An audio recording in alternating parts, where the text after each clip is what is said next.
আমাদের প্রিয় শ্রোতা বন্ধুরা আমাদের কাছে জানতে চেয়েছেন, আপনারা কি দ্য কোরাল আইল্যান্ড গল্পের দ্বিতীয় পর্ব আর আনবেন না, নাকি চ্যানেলটাই বন্ধ করে দিলেন? না শ্রোতা বন্ধুরা, চ্যানেল বন্ধও হয়নি, অনির্বাণ কোথাও যায়নি। আমার বাবা হৃদরোগে আক্রান্ত হয়ে দীর্ঘদিন নার্সিংহোমে ছিলেন। তারপর তার অপারেশন হয়। তাকে বাড়িতে ফিরিয়ে না নিয়ে আসা পর্যন্ত আমি গল্প রেকর্ড করতে পারিনি। আপনারা প্রত্যেকেই অবগত, সূচিপত্রের গল্প একেবারে নতুন চ্যানেল, আর তাই তো আমাদের স্টকেও কোনো গল্প নেই। নতুন করে রেকর্ড করে এডিট করে তবেই গল্প দিতে পারব। আমাদের কেন দেরি হচ্ছে যারা আমাদের কাছে জানতে চেয়েছিলেন, প্রত্যেককে বলি, ধরে ধরে প্রত্যেককে উত্তর দেওয়ার মতন মানসিক অবস্থাতেও এই কয়েকটা দিন আমি ছিলাম না। তাই আজকে গল্পের প্রথমে একেবারে সকলকে জানিয়ে দিলাম, এই ইচ্ছাকৃত বিলম্বের জন্য সূচিপত্রের গল্প আর অনির্বাণ দুজনেই আন্তরিকভাবে দুঃখিত। আর এবার তাহলে কন্টিনিউ হোক। ধূমপান এবং মদ্যপান স্বাস্থ্যের পক্ষে ক্ষতিকারক।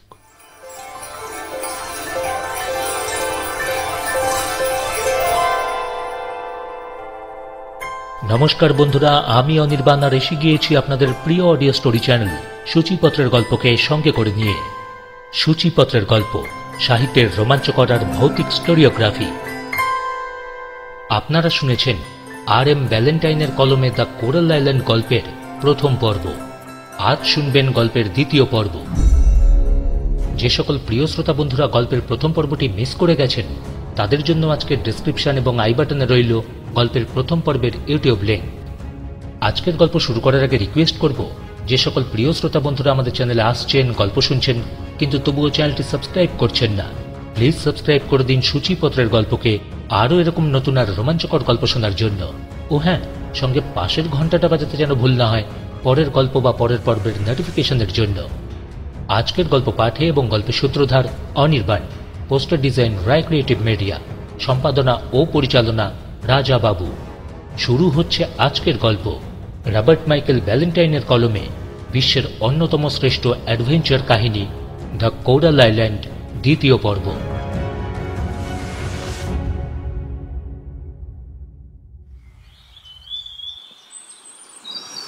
পরের দিনটাও আমরা সারা উপত্যকা ঘুরে বেড়ালাম। লক্ষ্য করলাম, বড় বড় ফলের গাছগুলো হয় উপত্যকা ভূমি কিংবা নদীর তীরেই জন্মায়, কিন্তু নারকেল গাছগুলো যেখানে সেখানে হয়, আর সব গাছেই প্রচুর নারকেল। চলতে চলতে আমরা আরও কয়েক পাল শুয়োর দেখলাম, তবে এবার আর আমরা এদের মারবার চেষ্টা করলাম না, কারণ আমাদের ভাড়ারে এখন প্রচুর খাবার জমা। অনেক জায়গাতেই শুয়োরের পায়ের দাগের ছড়াছড়ি, তার মধ্যে একটা ছোট্ট প্রাণীর পায়ের দাগও চোখে পড়ল। প্রাণীটা কি হতে পারে এই নিয়ে যখন আমরা আলোচনা করছি, এমন সময় একটা করুণ শব্দ আমাদের কানে এলো। চেয়ে দেখি, একটা কালো রঙের জন্তু একটু দূরে দাঁড়িয়ে। জ্যাক দেখেই বলল, আরে আরে, এই যে দেখছি একটা বন বিড়াল। একথা বলেই সে তার দিকে একটা তীর ছুড়ল, কিন্তু এমন তাড়াহুড়ো করে তীরটা ছুঁড়েছিল যে সেটা বিড়ালের গায়ে না লেগে বরং একটু দূরে গিয়েই পড়ল। আমরা অবাক হয়ে দেখলাম, বিড়ালটা না পালিয়ে গিয়ে আস্তে আস্তে তীরটার দিকেই যাচ্ছে। তাই দেখে জ্যাক বলল, এ কি, এ তো ভারী অদ্ভুত বন বিড়াল, ভয় ডর বলে কিছুই নেই। জ্যাক, আমার মনে হয় এটা কারো পোষা বিড়াল। একথা বলেই পিটারকিন বিড়ালের দিকে বল্লম ছোড়বার জন্য তাক করল। আমি পিটারকিনকে নিরস্ত করে বললাম, থামো থামো পিটারকিন, আমার মনে হয় বিড়ালটা চোখে দেখতে পায় না। দেখছো না, চলতে চলতে কেমন গাছের ডালের সঙ্গে ধাক্কা খাচ্ছে, তাছাড়া এটা বুড়োও হয়েছে। কথাটা বলেই আমি বিড়ালের দিকে গেলাম। সত্যি, বিড়ালটা চোখেও দেখতে পায় না, হয়তো কানেও শুনতে পায় না। আমি ওকে ধরতে গেলে ও লেজ খাড়া করে পিঠ বাঁকিয়ে রণসাজে দাঁড়িয়ে ম্যাও ম্যাও করে ডাকতে লাগল। পিটারকিন তার মাথায় হাত বুলিয়ে আদর করে বলল, আয় আয় পুষি, আয় পুষি, আয় আয়। কথাটা শুনেই বিড়ালটার সব রাগ যেন গোলে জল হয়ে গেল। সে তাড়াতাড়ি পিটারকিনের পায়ের কাছে গিয়ে মাথা ঘষতে লাগলো, লেজ নাড়তে লাগলো। পুষি, আয় আয় আয়, ভালো ছেলে, আয় আর পিটারকিন সেও তাকে নানাভাবে আদর করতে লাগল। বিড়ালটাও যেন সেটা বুঝতে পেরে আনন্দে মিউ মিউ করতে লাগল। বিড়ালটার হাবভাব দেখে আমরা পরিষ্কার বুঝতে পারলাম এ নিশ্চয়ই কারো পোষা বিড়াল ছিল। হয়তো সেই লোকটা মারা গেছে, কিংবা এই বিড়ালটাকে একা দ্বীপে ফেলে গেছে। তাই এতদিন পর আবারও মানুষের সংস্পর্শে এসে ও কি করবে যেন বুঝতেই পারছে না। আমি আর পিটারকিন বিড়ালের সম্বন্ধে এসবই আলোচনা করছি। এমন সময় জ্যাক আমাদেরকে একটা ফাঁকা জায়গা দেখিয়ে বলল, র্যালফ, পিটারকিন, এই জায়গাটা কেমন ফাঁকা দেখেছ? কে যেন কুড়াল দিয়ে এখানকার গাছগুলোকে কেটে ফেলেছে। আর এই কাটা গাছের গুড়িগুলো দেখলে তাই তো মনে হয়। দেখো, কোথাও মানুষের পদচিহ্ন নেই, আছে শুধু বেড়ালের পায়ের দাগ, তাই না? সেই দাগ ধরে ধরে আমরা এগোতে লাগলাম। যেতে যেতে আমরা ছোট্ট একটা নদীর ধারে পৌঁছালাম। এখানে যে একটা সাঁকো তৈরি করা হয়েছিল তারও স্পষ্ট চিহ্ন রয়েছে। আরও কিছু দূর এগিয়ে যাবার পর কয়েকটা গাছের আড়াল থেকে দেখতে পেলাম একটা জীর্ণ কুটির। এই অভাবনীয় দৃশ্য দেখে আমাদের মনে যে ভাবের উদয় হয়েছিল তা ভাষায় প্রকাশ করতে পারব না, সম্ভব নয়। আমরা তিনজনই মৌন মুখে স্তব্ধ হয়ে দাঁড়িয়ে রইলাম। এই নির্জন বিষণ্ণ পরিবেশ যেন ভারী হয়ে আমাদের সবাইকে একেবারে নির্বাক করে দিল। কুটিরটা ছোট, তার গঠনেও কোনো নৈপুণ্য নেই। লম্বায় 12 ফুট, চওড়ায় 10 ফুট হবে, আর উচ্চতা 7-8 ফুটের বেশি হবে না। দরজাটা খুবই নিচু। একসময় হয়তো একটা ছোট জানলাও ছিল, অবশ্য এখন জানলা নেই, শুধু তার কাঠামোটাই আছে।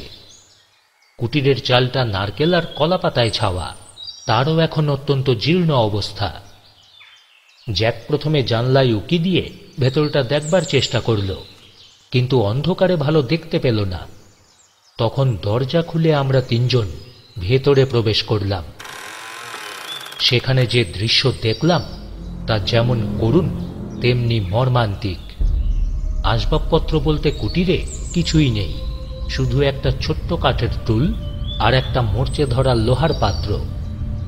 দরজার ঠিক উল্টো দিকে এক কোণে নিচু একটা খাটিয়ার ওপর 2টো কঙ্কাল, তাদের ওপর ধুলোর পুরু আবরণ। একটা কঙ্কাল মানুষের আর দ্বিতীয়টা কুকুরের, আর কুকুরের মুখটা মানুষের কঙ্কালের ঠিক বুকের ওপর। এই মর্মান্তিক দৃশ্য দেখে আমাদের চোখে জল এলো। এই হতভাগা মানুষটা যেই হোক, এই নির্জন দ্বীপে আত্মীয় স্বজন বন্ধুবান্ধব শূন্য অবস্থায় কি অসহায়ভাবেই না শেষ নিঃশ্বাস ত্যাগ করেছে। তার শেষ সঙ্গী কুকুরটাও তার প্রভুভক্তির নিদর্শনস্বরূপ তার মনিবের সাথেই হয়তো মৃত্যুবরণ করেছে। তার অপর সঙ্গী বিড়ালটাও অন্ধ হয়ে এতদিন এখানেই ঘুরে বেরিয়েছে। এই হতভাগ্য ব্যক্তিটির কোনো পরিচয় পাওয়া যায় কিনা সেজন্য কুটিরটা আমরা তন্ন তন্ন করে খুঁজলাম, কিন্তু শুধু পোশাকের একটু জীর্ণ টুকরো ছাড়া আর মরচে ধরা একটা কুড়াল ছাড়া কিছুই পাওয়া গেল না। আমরা যে পাহাড়ের চূড়ায় একটা গাছের গুড়িতে JS এই 2টো অক্ষর লেখা দেখেছিলাম, এবং এখানে ওখানে যে গাছের কাটা গুড়ি দেখেছিলাম, এতদিনে তার রহস্য বুঝতে পারলাম। আর পিটারকিন যে একটা আখের ঝাড় আবিষ্কার করেছে সেটা যে এই লোকটারই লাগানো তাও পরিষ্কার বুঝতে পারলাম। এই ব্যক্তিটি খুব সম্ভবত জাহাজডুবিতে পড়েছিল এবং তার কুকুর আর বিড়াল নিয়ে অবশেষে এই দ্বীপে এসে আশ্রয় নেয়, আর জাহাজের কেউ হয়তো সেদিন রক্ষা পায়নি। আমরা যখন এইসব আলোচনা করছি তখন পিটারকিন জঞ্জালের মধ্যে থেকে একটা পুরনো পিস্তল আবিষ্কার করে উল্লাসে চিৎকার করে উঠল, আরে র্যালফ, জ্যাক, এই দেখো, দেখো কি পেয়েছি। জ্যাক পিস্তলটা পরীক্ষা করে বলল, জিনিসটা ভালোই পিটারকিন, বারুদ থাকলে এটা আমাদের খুবই কাজে লাগতো। হ্যাঁ, আর তা যখন নেই তখন তীরধনুক, বল্লম আর গুলতি দিয়েই আমাদের কাজ চালাতে হবে। হ্যাঁ, সে কথা ঠিক, তবু এটা নিয়ে নেওয়া যাক। বলা তো যায় না কোন সময় কোন জিনিস কখন কাজে লাগে। সেখানে আর দেরি না করে আমরা আস্তানায় ফিরে যাব স্থির করলাম। পিটারকিন বিড়ালটাকে কোলে এবং পিস্তলটা হাতে নিয়ে পথ চলল। ওহ! কুটির থেকে বেরোবার মুখে দরজার চৌকাটে জ্যাকের মাথাটা ভীষণ জোরে ঠুকে গেল।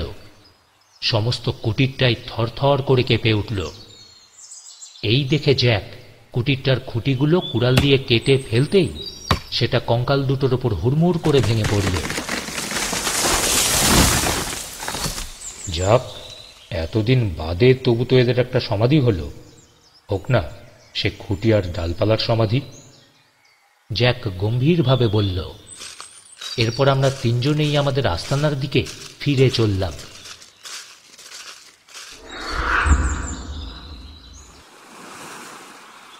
সপ্তাহ তিনেক পরের কথা। পিটারকিন জ্যাককে বলল, জ্যাক, এই নৌকা তৈরির কাজ বড় একঘেয়ে লাগছে। একটা নতুন কিছু না করলে আর যেন চলছেই না। আমরা তিনজন তখন একটা নৌকা তৈরি করছিলাম। জ্যাক বলল, আরে বেশ তো, তাহলে সেই জলস্তম্ভের ব্যাপারটা আরও একটু ভালো করে দেখে এসো। সেবার তো মাত্র কয়েক ফুট শূন্যে উঠেছিলে, ভাগ্য এবার ভালো হলে আরও উপরে উঠতে পারবে। আর এবার যদি ঝোপের ওপর না পড়ে পাথরের ওপর পড়ো তাহলে তো আরো ভালো হয়, কি? জ্যাক, তোমার এই ধরনের ঠাট্টা দিন দিন অসহ্য হয়ে উঠছে। শোনো, তুমি যদি তোমার এই স্বভাব না বদলাও তবে আমাদের মধ্যে হয়তো একদিন ছাড়াছাড়ি হয়ে যাবে, এই আমি বলে দিলাম। আমারই অন্যায় হয়েছে প্রভু। বেশ তো, তাহলে তুমি বলো, তুমি কি করতে চাও? জ্যাক স্মিত হেসে উত্তর দিল, না মানে আমি এমন কিছু একটা করতে চাই যাতে আমাদের এই একঘেয়েমি দূর হয়, আর কিছু না। সেদিন আমরা যখন জলস্তম্ভগুলোর কাছে যাই তখন ওখানে ফিকে সবুজ রঙের কি যেন দেখেছিলাম। সে সময় তো আর ভালো করে পরীক্ষা করা হয়নি। তাহলে চলোই না, এবার না হয় সেটাই দেখে আসা যাক। আরে বাহ, এই প্রস্তাব মন্দ প্রস্তাব নয়। আমরা তিনজনেই রওনা হলাম। জ্যাকের হাতে তীরধনুক, পিটারকিনের হাতে বল্লম। আমিও আমার গুলতিটা সঙ্গে নিলাম। যথাস্থানে পৌঁছে দেখি সেই রহস্যময় সবুজ প্রাণীটা তখনও সেখানে আছে। মনে হলো সেটা যেন জলের মধ্যে তার লেজটাকে এদিক ওদিক নাড়াচ্ছে। ভারী অদ্ভুত প্রাণী তো, জ্যাক বলল। না না, শুধু অদ্ভুত নয় জ্যাক, দেখো রহস্যময়ও। অসাধারণ, অসাধারণ, বলল পিটারকিন। জ্যাক, সেবার তো তুমি ব্যর্থ হলে, মানে তোমার লক্ষ্য ব্যর্থ হলো। এবার আমি একবার চেষ্টা করে দেখি বল্লমটা ঠিক ওর বুকের মাঝখানে বেঁধাতে পারি কিনা। বেশ, তোমার বাহাদুরিটা দেখি। জ্যাক হেসেই উত্তর দিল। পিটারকিন বল্লমটা খুব জোরেই ছুড়ল। মনে হলো ওটা গিয়ে তার মাঝামাঝি বিঁধল। কিন্তু ওই মনে হওয়াটাই সার, কেননা বল্লমটা একটা শক্ত জিনিসে ঠেকে আবারও লাফিয়ে উঠল। আর ওই অদ্ভুত প্রাণীটা অক্ষত দেহে আগের মতোই আবারও লেজ নাড়তে লাগল। তাই দেখে পিটারকিন হতাশার সুরেই বলল, যা যা, প্রাণীটার প্রাণ বলে তো কিছুই নেই জ্যাক। আসল ব্যাপার কি জানো পিটারকিন? ওটা কোনো প্রাণী নয়, ও হচ্ছে ফসফরাসের আলো। সমুদ্রে এমন আলো মাঝে মাঝেই দেখা যায়, তবে সে আলো এক নাগারে এক জায়গায় কখনো তো এমন স্থির হয়ে থাকে না। ওইখানেই তো আমার খটকা লাগছে পিটারকিন। বেশ তো জ্যাক, সে খটকা দূর করলেই হয়। এ তো আর হাঙর নয় যে আমাদের খেয়ে ফেলবে। আমরা অনায়াসে গিয়ে সেখানে দেখতেই পারি আসল ব্যাপারটা কি। ভালো কথাই বলেছ র্যাল্ফ, তবে আমি তোমার চেয়ে অনেক ভালো ডুবুরি, তাই আমি আগে গিয়ে দেখে আসি। শোনো, তোমরা দুজন পাড়েই থাকবে। এই বলেই জ্যাক জলে লাফিয়ে পড়ল। এইভাবে লাফিয়ে পড়াতে জলে যে আলোড়ন সৃষ্টি হল, জ্যাক তার আড়ালে পড়ে যাওয়ায় প্রথমটায় কয়েক সেকেন্ডের জন্য আমরা আর তাকে দেখতে পেলাম না। তারপর জলটা একটু থিতিয়ে যেতেই দেখা গেল সে সেই সবুজ আলোটার মধ্যে দিয়ে সাঁতরে যাচ্ছে। তারপর হঠাৎই আবারও সে দৃষ্টির আড়াল হয়ে গেল। 1 মিনিট, 2 মিনিট, 3 মিনিট গেল, জ্যাকের আর কোনো দেখাই নেই। আমরাও অস্থির হয়ে উঠলাম। এতক্ষণ তো সে কোনোদিনই জলের নিচে থাকে না, সাধারণত 1 মিনিট পরেই ভেসে ওঠে। ব্যাকুল কণ্ঠে আমি পিটারকিনকে বললাম, পিটারকিন, নিশ্চয়ই জ্যাক কোনো বিপদের মুখে পড়েছে, হয়তো হাঙড়ি তাকে ধরেছে। পিটারকিন কি জবাব দেবে? তার মুখেও তো আমারই মতো একই উদ্বেগের ছায়া। তার পরের 5 মিনিট আমাদের যে কিভাবে কাটলো তা কেবল আমরাই জানি। শুধু আকুলি বিকুলি ছাড়া আর কি করব তাও স্থির করতে পারছি না।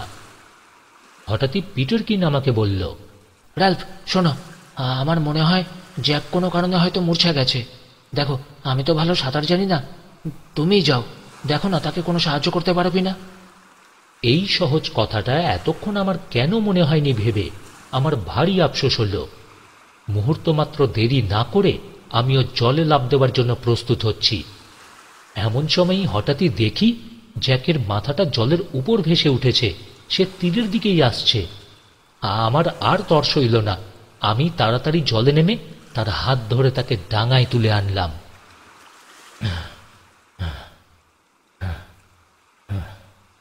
জ্যাক তখন খুবই হাঁপাচ্ছিল, তাই তাকে বিশ্রামের অবসর দিয়ে আমি তার কাহিনী শোনবার জন্য চুপ করে রইলাম। কিন্তু পিটারকিন আবেগ ভরে দুই হাতে তার গলা জড়িয়ে ধরে কান্না ভেজা সুরে বলতে লাগলো, জ্যাক, এতক্ষণ তুমি কোথায় ছিলে জ্যাক? কি করছিলে? 10 মিনিট জলের নিচে থাকা সে তো কম কথা নয় জ্যাক। জ্যাক বলো, উত্তর দাও, কোথায় ছিলে তুমি? খানিকক্ষণ বিশ্রাম নেবার পর জ্যাক তার কাহিনী শুরু করল। হ্যাঁ জানো, ওই সবুজ জিনিসটা, সেটা হাঙরও নয়, ফসফরাসের আলোও নয়। আমরা এখন যেখানে বসে আছি না, তার নিচেই আছে একটা গুহা, আর সেই গুহা থেকেই আসছে ওই আলো।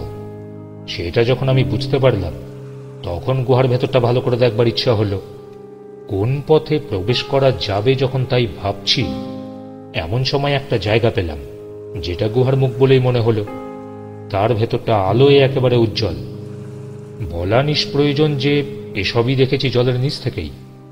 কাজেই গুহার ভেতরে প্রবেশ করা সমীচীন হবে কিনা সে চিন্তাও এলো মনে। তখনও আমার যতটুকু দম আছে তাতে গুহার ভেতর ঢুকে তারপর আবার ফিরে আসতে পারবো কিনা, বা সেই পর্যন্ত দম থাকবে কিনা, সেটাও ভাবনার বিষয়। যা হোক, সাঁতার দিতে দিতে একসময় মনে হলো জলের উপরটা যেন আলোকোজ্জ্বল দেখাচ্ছে। একটু ইতস্তত করে সেদিকে উপর দিকে উঠতেই আমার মাথাটা জলের উপর ভেসে উঠল। তখন এই ভেবে নিশ্চিন্ত হলাম যে এখন আবার পুরো দম নিয়ে সমস্তটা ভালো করে দেখে ফিরে আসতে পারবো। কিন্তু সঙ্গে সঙ্গেই আবার মনে হলো, যদি ফেরার পথ ঠিকঠাক চিনতে না পারি তাহলে। কিন্তু নিচের দিকে তাকাতেই আমার সব চিন্তা আশঙ্কা একেবারে দূর হয়ে গেল। যে আলোটা গুহা থেকে বের হতে দেখেছিলাম, সেই আলোটাই গুহাটাকে আলোকিত করছে। শুধু তফাতেই যে আলোটা আগের চেয়ে অনেক বেশি এখানে উজ্জ্বল। জানো, চারদিকটা প্রথমে এত অন্ধকার মনে হলো যে কিছুই যেন দেখতে পেলাম না। শেষে অন্ধকার যখন একটু চোখে সয়ে এলো, তখন বুঝতে পারলাম আমি একটা বিরাট গুহার মধ্যে এসেছি। দুদিকের দেওয়াল আর উপরের ছাদেরও কিছু অংশ আমি দেখতে পেলাম। মনে হলো ছাদের গায়ে কতকগুলো উজ্জ্বল বস্তু যেন চকচক করছে। গুহার অপর দিকের অংশটা কিন্তু অন্ধকার। আমি বিস্মিত দৃষ্টিতে চারদিকটা যখন দেখছি, এমন সময় হঠাৎই আমার মনে পড়ল, আমার যদি আর একটু দেরি হয় তোমরা হয়তো ভাববে আমি ডুবে মরেছি।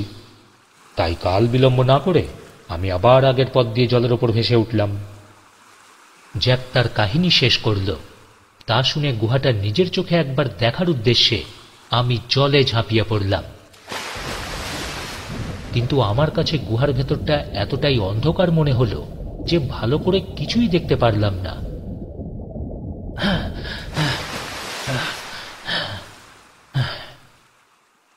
উপরে উঠে আসার পর জ্যাকের সঙ্গে এসব নিয়ে অনেক আলোচনা হলো। স্থির করলাম আমি আর জ্যাক এবার একসঙ্গে যাব, সাথে একটা মশাল নিয়ে যাব, যাতে তার আলোতে গুহার ভেতরটা বেশ পরিষ্কার করে দেখতে পারি। দ্বীপে নাম না জানা কয়েকটা গাছের সন্ধান আমরা তো আগেই পেয়েছিলাম, যার ছালগুলো খুবই সহজে জ্বলে। আমরা সেই গাছের ছাল তুলে খুব সরু সরু করে চিড়ে নিলাম। তারপর আরেকটা গাছ থেকে ধূপের মতো খানিকটা আঠা নিয়ে সেগুলো ওই ছালের গায়ে লাগালাম। ব্যাস, চমৎকার মশাল তৈরি হয়ে গেল। নারকেলের পাতা দিয়ে সেটা এমনভাবে জড়িয়ে নিলাম যাতে জল লাগলেও সহজে ভিজে না যায়। আর একটা বান্ডিলে কিছু শুকনো ঘাস আর কয়েক টুকরো ডাল একইভাবে জড়িয়ে নিলাম। আর নিলাম আমাদের সযত্নে রক্ষিত শোলার টুকরোটা আর তুরপুন, যাতে রোদ না থাকলেও মশালটা জ্বালাতে অসুবিধা না হয়। জ্যাক নিল মশালটা, আমি নিলাম ঘাসের বান্ডিল। তারপর পিটারকিনের কাছ থেকে বিদায় নিয়ে আমরা জলে ঝাঁপ দিলাম। তাকে বলে এলাম যে আমরা আধ ঘন্টার মধ্যেই ফিরে আসব। আমাদের দুজনের হাতের বান্ডিল দুটো যাতে ভিজে না যায় সেদিকে লক্ষ্য রেখে আমরা সাঁতার কাটতে লাগলাম। অবশেষে সেই গুহার ভিতর প্রবেশ করে মশালটা জ্বাললাম। সেই আলোতে গুহার দৃশ্য দেখে আমরা বিস্ময়ে হতবাক হয়ে গেলাম। গুহাটা একদিকে প্রায় 10 ফুট উঁচু, আর বিপরীত দিকটা সেটা আরও উঁচু, তবে সেদিকটা কিছুটা অন্ধকার। চমৎকার রঙিন প্রবাল কেটে তৈরি গুহার মাঝে মাঝে বড় বড় প্রবালের স্তম্ভ, আর তাদেরই বা কি দ্যুতি! গুহাটা এতটাই দীর্ঘ, আমরা চেষ্টা করেও শেষ পর্যন্ত যেতে পারলাম না, কারণ আমাদের মশালটা জ্বলে জ্বলে তখন প্রায় শেষ হয়ে এসেছে। গুহার ছাদে কোনো ফুটো ছিল না যা দিয়ে ভিতরে আলো প্রবেশ করতে পারে, তবে গুহামুখে ধপধপে সাদা প্রবালের একটা প্রকাণ্ড স্তম্ভ। তা থেকে যে আলো বিচ্ছুরিত হচ্ছিল সেটাই সবুজ বলে আমরা দূর থেকে মনে করেছিলাম। আমাদের মশালটা তখনও সম্পূর্ণ নিঃশেষ হয়নি। ভবিষ্যতে যদি আবার এখানে আসি এই ভেবে ওটা নিভিয়ে একটা শুকনো জায়গায় রাখলাম। মশালটা নেভাতেই সমস্ত গুহাটা একেবারে নিবিড় আধারে ভরে গেল। আমি আর জ্যাক আমরা দুজন চুপ করে দাঁড়িয়ে। আধারে চোখ অভ্যস্ত হওয়ার পর একটু একটু করে আবারও অস্পষ্ট আলো দেখতে পাচ্ছি। আমি আর জ্যাক তখন গুহা থেকে বেরিয়ে সাঁতার কেটে আবারও জলে ভাসলাম।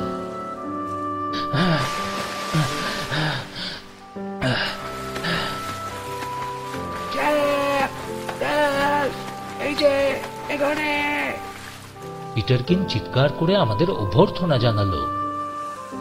সেই অন্ধকার গুহা থেকে উন্মুক্ত আকাশতলে এসে প্রাণ ভরে নিঃশ্বাস নিলাম। মনে হলো যেন আমাদের নবজন্ম হল। গুহাটা যে আমাদের খুবই ভালো লেগেছিল এ কথাও ঠিক। আমরা তার নাম দিয়েছিলাম মণি গুহা। পরে অবশ্য দেখেছি যে দক্ষিণ সাগরের আরো অনেক দ্বীপেই এর চেয়ে আরো বড় বড় আর অনেক সুন্দর সুন্দর গুহা আছে। আমাদের মুখে গুহার বর্ণনা শুনে পিটারকিন কেবলই দুঃখ করতে লাগল। তার ভাগ্যে আর এমন একটা চমৎকার দৃশ্য বোধহয় আর কোনোদিন দেখাই হবে না। জ্যাক তাকে সান্ত্বনা দিয়ে বলল, শোনো পিটারকিন, ভাটার সময় জল যদি বেশ খানিকটা নেমে যায় তবে না হয় তোমাকে একবার নিয়ে যাব।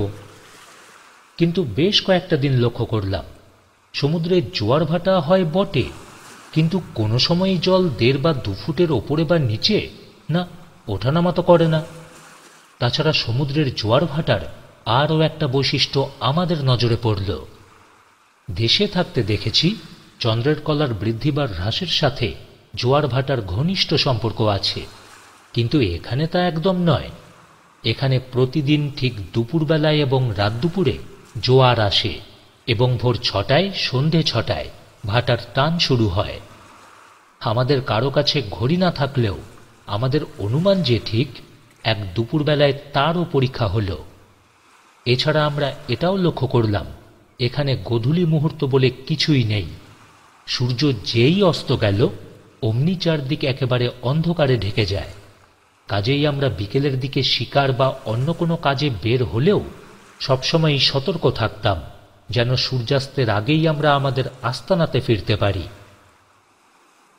এতক্ষণ ধরে জলে ঝাপাঝাপি করে ডুব দিয়ে আমাদের বেশ খিদে পেয়েছিল, তাই আমরা আবারও আমাদের আস্তানার দিকেই পা বাড়ালাম। কিছু দূর যেতেই শুয়োরের ঘোত আর চিৎকার আমাদের কানে এলো। শুনেই পিটারকিন তার বল্লম বাগিয়ে ধরল। তার মতলব বুঝতে পেরে জ্যাক ঠাট্টা করে বলল, তোমার বন্ধুর দল তোমার সঙ্গে দেখা করতে আসছে পিটারকিন, কারণ এই অঞ্চলে এ যাবৎ না এদের তো দেখতে পাইনি। তাহলে আমার সঙ্গে এসো, আমার বন্ধুদের দেখবে। এই বলেই পিটারকিন তাড়াতাড়ি ঝোপের দিকে ছুটল। আমরাও তার পিছন পিছন চললাম। কিছু দূর যেতেই দেখি এক কোদা শুয়োর আগে আগে চলেছে, আর তার আশেপাশে বাচ্চাদের দল। তাদের পেছনে পেছনে ধাড়িরা চলেছে। জ্যাক এবার পিটারকিনকে বলল, পিটারকিন, ওই নাদোষ নুদোষ শুয়োরটাকে মারো দেখি। পিটারকিন সে কথা কানে না তুলে গোদা বুড়ো শুয়োরটা কাছে আসতেই হাতের বল্লমটা তার দিকে এত জোরে ছুড়ল, সেটা এফোর ওফোর হয়ে শুয়োরটার গায়ে বিঁধে গেল।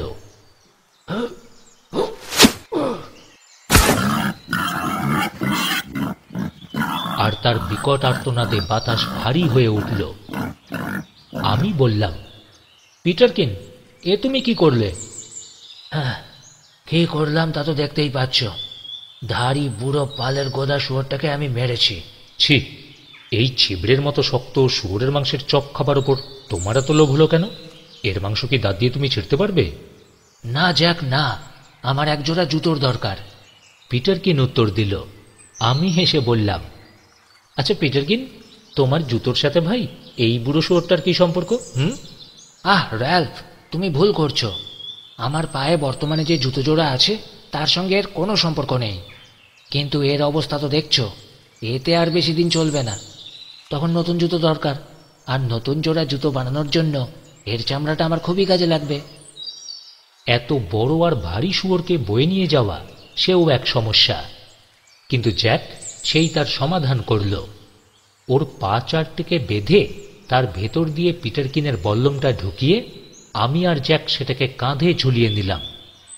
আমিও সেদিন গুলতি দিয়ে একটা বাচ্চা শুয়োর মেরেছিলাম, সেটাকে বয়ে নিয়ে চলল পিটারকিন। আস্তানাতে ফিরে ছাল ছাড়িয়ে বাচ্চা শুয়োরটার হলো রোস্ট, আর ধাড়িটার চামড়া ছুলে শুকোতে দেওয়া হলো। খিদেই তখন পেটের নাড়ি ভুড়ি একেবারে জ্বলছে। প্রচণ্ড খিদে পেয়েছিল জলে ঝাপাঝাপি করতে, তাই তারপর আহার পর্বটা বেশ ভালো করেই তিনজন মিলে সমাধা করলাম। এর পরের কয়েকটা দিন আর বাকি সব কাজ ফেলে জ্যাক শুধু নৌকো তৈরিতেই মন দিল। যন্ত্রপাতি বলতে ছিল শুধু একটা কুড়াল, এক টুকরো লোহা, জাহাজের পাল সেলাইয়ের সেই একটা ছোট সূচ, আর একটা ভাঙা পেন্সিল কাটা ছুরি। এদের সাহায্যে একটা নৌকা তৈরি করা যে কি কঠিন কাজ তা সে যে তৈরি করেছে কেবল সেই জানে।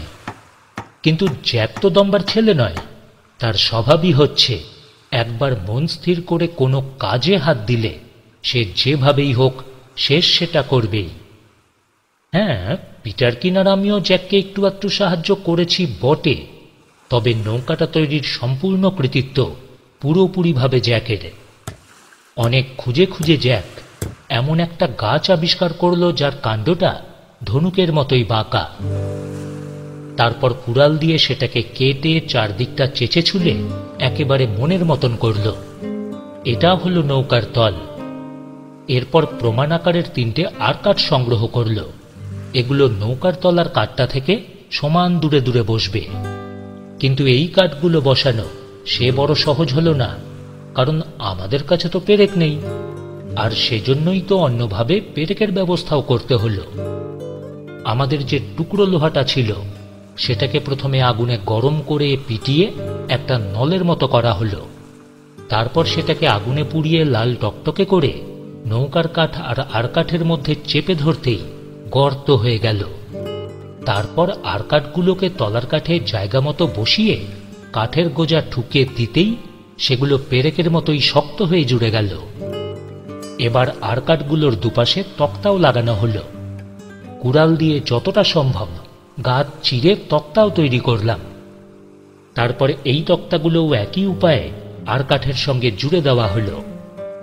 তক্তাগুলোর জোড়া দিয়ে যাতে জল ঢুকতে না পারে সেজন্য ফাঁকাগুলো প্রথমে নারকেলের ছোবড়া দিয়ে ভালো করে বন্ধ করলাম। তারপর ধূপের আঠা গলিয়ে গরম গরম সেই আঠা ছোবড়াগুলোর গায়ে বেশ ভালো করে মাখানো হলো। এরপর আরও যেসব ছোটখাটো কাজ বাকি ছিল সেগুলো অসীম ধৈর্য সহকারে জ্যাক একে একে শেষ করে ফেলল। আমি আর পিটারকিন প্রায় শিকারে বেরাতাম আর নানা রকমের হাঁস মেরে আনতাম, আর এগুলোর রোস্ট বেশ উপাদেয় হতো। আমাদের ওই পুষি বিড়ালটা মাংস কিন্তু তারও প্রিয় হয়ে উঠল, কারণ মাংসের বেশ বড় রকমের ভাগ পেত সে। আমাদের আস্তানার ঠিক সামনেই একটা বেশ বড় মসৃণ পাথর পড়েছিল, আর সেটার উপরই বসে আমরা 3 জন বিশ্রাম নিতাম। আবার সেটা আমাদের খাবার টেবিল হিসেবেও ব্যবহার করতাম। এক একদিন আমাদের খাবার তালিকায় অনেক রকম জিনিস থাকত। রুটি, শুয়োরের মাংসের চপ, হাঁসের রোস্ট, ভাজা আলু, তারো, সঙ্গে মিষ্টি আলু সিদ্ধ, কুল, কলা, নারকেল। হ্যাঁ, আমরা খেয়ে শেষ করতে পারতাম না। আর সব শেষে ছিল মিষ্টি নারকেলের জল, পিটারকিনের ভাষায় লেমনেড। একদিন আমি আর পিটারকিন আমাদের পাথরের টেবিলটাতে খাবার সাজাচ্ছি। এমন সময় জ্যাক সমুদ্রের ধার থেকে ছুটতে ছুটতে এসে হাতের কুড়ালটা ছুঁড়ে ফেলে দিয়ে বলল, রাল্ফ, পিটারকিন, হ্যাঁ ব্যাস, নৌকা তৈরি শেষ। এখন বাকি শুধু দুটো দাঁড় তৈরি করা, তাহলে যখন খুশি আমরা সমুদ্রে যেতেই পারবো। আরে বাহ, তুমি তো ভারী শেয়ানা জ্যাক। আজই তোমার নৌকা তৈরি শেষ হয়ে যাবে? কই, কালও তো তুমি তার না আভাস পর্যন্ত দাওনি। হ্যাঁ, তোমাদের একটু অবাক করে দেবো বলে। যাক, এবার একটু হাঁসের রোস্ট দাও, ভারী খিদে পেয়ে গেছে আমার। যত খুশি নিতে পারো, আমাদের ভাড়ার আজ অফুরন্ত। আমরা খেতে বসলাম। খেতে খেতে পিটারকিন বলল, তা জ্যাক, চলো কালই সামনের দ্বীপে যাওয়া যাক। হ্যাঁ, তা যাওয়া যায়, তবে একটা মাছ তুলার পাল তৈরি না করা পর্যন্ত শেয়ার হবে কি করে? শোনো, তবে তোমাকে একেবারে নিরাশ হতে হবে না। আজই কটা দাঁড় তৈরি করে ফেলবো, তাহলে কালই নৌকো নিয়ে বেরোনো যাবে, কেমন? উত্তর দিল জ্যাক। খাওয়া দাওয়ার পর আমি আর জ্যাক দাঁড়ের কাঠের খোঁজে বনের দিকে গেলাম। পিটারকিনের ওপর ভার রইল দাঁড় দুটো নৌকোর সাথে বাঁধার জন্য নারকেলের দড়ি তৈরি করতে হবে। সন্ধ্যা পর্যন্ত অনেক খাটাখাটনির পর 4টে দাঁড় তৈরি করলাম আমরা। দাঁড়গুলো কাঁধে করে আমি আর জ্যাক আস্তানার কাছে এসে শুনি পিটারকিন যেন কার সঙ্গে কথা বলছে। এখানে আবার কথা বলবার লোক কোত্থেকে এলো ভেবে আমি একটু অবাকই হলাম। জ্যাক আমাকে ইশারাতে চুপ করতে বলল। আমরা পা টিপে টিপে জানলার কাছে গিয়ে দাঁড়ালাম। আমাদের আস্তানার এক কোণে একটা কাঠের গুঁড়ি ছিল, সেটা আমরা মাঝে মাঝে টেবিল হিসেবে ব্যবহারও করতাম। দেখি আমাদের পুষি বিড়ালটা সেই কাঠের ওপর বেশ আরাম করে বসে, আর পিটারকিন পা মেলে মাটিতে বসে তাকে আদর করছে আর বলছে, পুষি, আচ্ছা তুমিই বলো তো, জ্যাক আর র্যালফের কিরকম আক্কেল? তারা এতক্ষণ আমাদের বসিয়ে রেখেছে, খাবার সময় যে কখন উতরে গেছে সেই ভাবনা চিন্তাও ওর মনে নেই। কি পুষি, চুপ করে আছো কেন? বিড়ালটা এ কথার কি বুঝলো সেই জানে। সে লেজটা খাড়া করে পিটারকিনের নাক চেটে দিল। পিটারকিন, পিটারকিন, মজা হচ্ছে আমাদের সঙ্গে? জ্যাক আর থাকতে না পেরে হো হো করে হেসে উঠল, আর সেই হাসির শব্দে বিড়ালটাও এক ছুটে পালিয়ে গেল। হঠাৎই ভরকে গিয়ে পিটারকিনও তিরিং করে লাফিয়ে উঠে বলল, হ্যাঁ, কে কে কে? হ্যাঁ সত্যি জ্যাক, তোমার কোনো কাণ্ডজ্ঞান নেই। এমনভাবে কারো পিলে চমকে দিতে হয়? কি যে তুমি করো না। হ্যাঁ হ্যাঁ, সত্যিই আমার কাণ্ডজ্ঞান নেই, নইলে কি তোমায় আর তোমার পুষিকে না খাইয়ে এতক্ষণ বসিয়ে রাখতে পারি বলো? হ্যাঁ, তা যা বলেছ। এসো। পিটারকিন হেসে ব্যাপারটা উড়িয়ে দেবার চেষ্টা করলেও আমি কিন্তু পরিষ্কার দেখলাম ধরা পড়ে বেচারার গাল দুটো লজ্জায় একেবারে লাল হয়ে উঠেছে। তাই এ প্রসঙ্গ তুলে তাকে আর বেশি লজ্জায় ফেললাম না।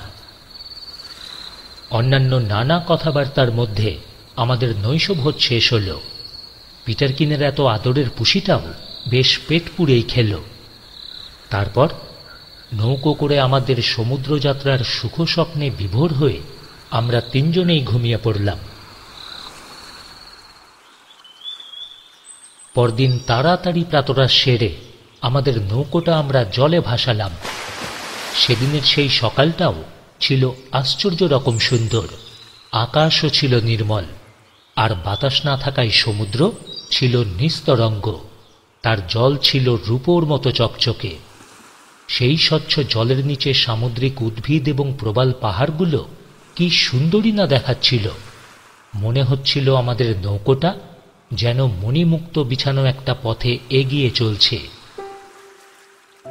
আমরা নৌকো তৈরি করে সমুদ্রে ভাসতে পেরেছি। আর প্রথমে এই আনন্দে এতটাই মশগুল ছিলাম যে প্রথমে আমরা কোন দিকে যাব তা স্থিরই করে উঠতে পারছিলাম না। পিটারকিনের মত, আমরা প্রথম কাছের পাহাড়টা পর্যন্ত যাই। আমি বললাম, না না, এই লেগুনের মধ্যে যেসব দ্বীপ আছে সেগুলো পর্যন্ত যাই। আমরা পাহাড়েও যাব, দ্বীপগুলোতেও যাব, জ্যাক উত্তর দিল। প্রথমে আমরা একটা ছোট্ট দ্বীপে আমাদের নৌকো ভেড়ালাম, কিন্তু না, কোনো নতুন জিনিস চোখে পড়ল না। তারপর গেলাম আরও একটা বড় দ্বীপে, সেখানে কয়েকটা নারকেল গাছ নজরে পড়ল। হ্যাঁ, দাঁড় টেনে টেনে আমাদের প্রত্যেকের তৃষ্ণা পেয়েছিল, তাই গাছ থেকে ডাব পেরে আমাদের তৃষ্ণা মেটালাম। তারপর আমরা প্রবাল পাহাড়ের গায়ে আমাদের নৌকো লাগালাম। এখানে যে দৃশ্য দেখলাম তা একেবারে অভিনব। এতদিন প্রবাল দ্বীপে থেকে থেকে সমুদ্রের ভয়ালো সৌন্দর্য আর অনন্ত মহিমার কথা আমরা একরকম ভুলেই গিয়েছিলাম। প্রবাল পাহাড় আর প্রবাল দ্বীপের মধ্যবর্তী লেগুনটা ছিল নিস্তরঙ্গ শান্ত, আর এখানে দিগন্ত বিস্তারী সমুদ্রের বিরাট বিরাট তরঙ্গ গর্জন করে এসে প্রচণ্ড বেগে প্রবাল পাহাড়ে মুহূর্তে মুহূর্তে ভেঙে পড়ছে। আমাদের পায়ের কাছেই কয়েকটা ঢেউ এইভাবেই ভেঙে পড়ল। আমরা তন্ময় হয়ে এই অশান্ত তরঙ্গের নৃত্য দেখতে লাগলাম। ক্ষণিকের জন্য আমরা প্রবাল দ্বীপের কথা, সেখানকার বন জঙ্গল, পাহাড়, পশু পাখির কথা, সঙ্গে নিস্তরঙ্গ লেগুন আর মণিগুহার কথা সমস্তটা ভুলে গিয়ে অনন্ত বিস্তারী সমুদ্রের এই অবিরাম তরঙ্গভঙ্গের দিকে বিমুগ্ধ দৃষ্টিতে চেয়ে রইলাম। স্মৃতির মণিকোঠায় ভেসে উঠল আমাদের জাহাজ ডুবির ছবি, ঝড় ঝঞ্ঝার দৃশ্য। এই সমস্ত দৃশ্য দেখতে দেখতে যেন আমাদের আঁশ মিটছিলই না। মনে হলো সারা জীবনে এখানে বসে বসে এই দৃশ্যই দেখি। প্রবাল পাহাড়ের কোনো কোনো অংশে সবুজের আবির্ভাব হচ্ছে দেখলাম। তরঙ্গস্রোতে অসংখ্য মৃত প্রবাল কীট এসে জায়গাতে জায়গাতে জমাও হচ্ছে। জ্যাক আমাদের বলল, জানো, এখানে এভাবেই হয়তো আরো কয়েক বছর পর আরও একটা প্রবাল দ্বীপের সৃষ্টি হবে। আগেই তো বলেছি, এখানকার প্রায় সব দ্বীপই এইভাবেই তৈরি হয়েছে। সারাটা দিন এইভাবে কাটিয়ে শ্রান্ত ক্লান্ত দেহে আমরা আবার আমাদের আস্তানার দিকে ফিরে চললাম। যেতে যেতে জ্যাক বলল, কে র্যালফ, পিটারকিন, আমাদের নৌকাটা মোটামুটি ভালোই তৈরি হয়েছে, কি বলো? এবার একটা মাছ তোলার পালের ব্যবস্থা করতে হবে, তাহলেই পেঙ্গুইন দ্বীপে যাওয়ার আর কোনো বাধাই থাকবে না। জ্যাক, তাহলে চলো, আজ সন্ধ্যা থেকেই আমরা সেই কাজ শুরু করি, যাতে 2-4 দিনের মধ্যেই সব ব্যবস্থা হয়ে যায়। সত্যি জ্যাক, আমার আর একদিনও দেরি হয়েছে না। পিটারকিন সঙ্গে সঙ্গেই বলে উঠল। পিটারকিনের এই স্বভাব, তাই তার এই কথার কোনো উত্তর দেওয়ার কোনো দরকারই মনে করলাম না। তীরে পৌঁছে নৌকো টেনে ডাঙায় তুলতে গিয়ে দেখি বালি আর নুড়ি পাথরের ঘষায় নৌকোর তলাটা ক্রমশ ক্ষয়ে যাচ্ছে। জ্যাক বলল, এ বাবা, এ কি? যা, শোনো, এর একটা ব্যবস্থা না করলে তো দুদিনেই তলা হয়ে যাবে। সে তো খুবই সত্যি কথা জ্যাক, কিন্তু কি করে এর ক্ষয় বন্ধ করা যাবে না আমার তো মাথায় আসছে না। আমি বললাম, আরে, এ ক্ষয় বন্ধ করা একেবারে সোজা। কিভাবে জানতে চাইলাম আমি।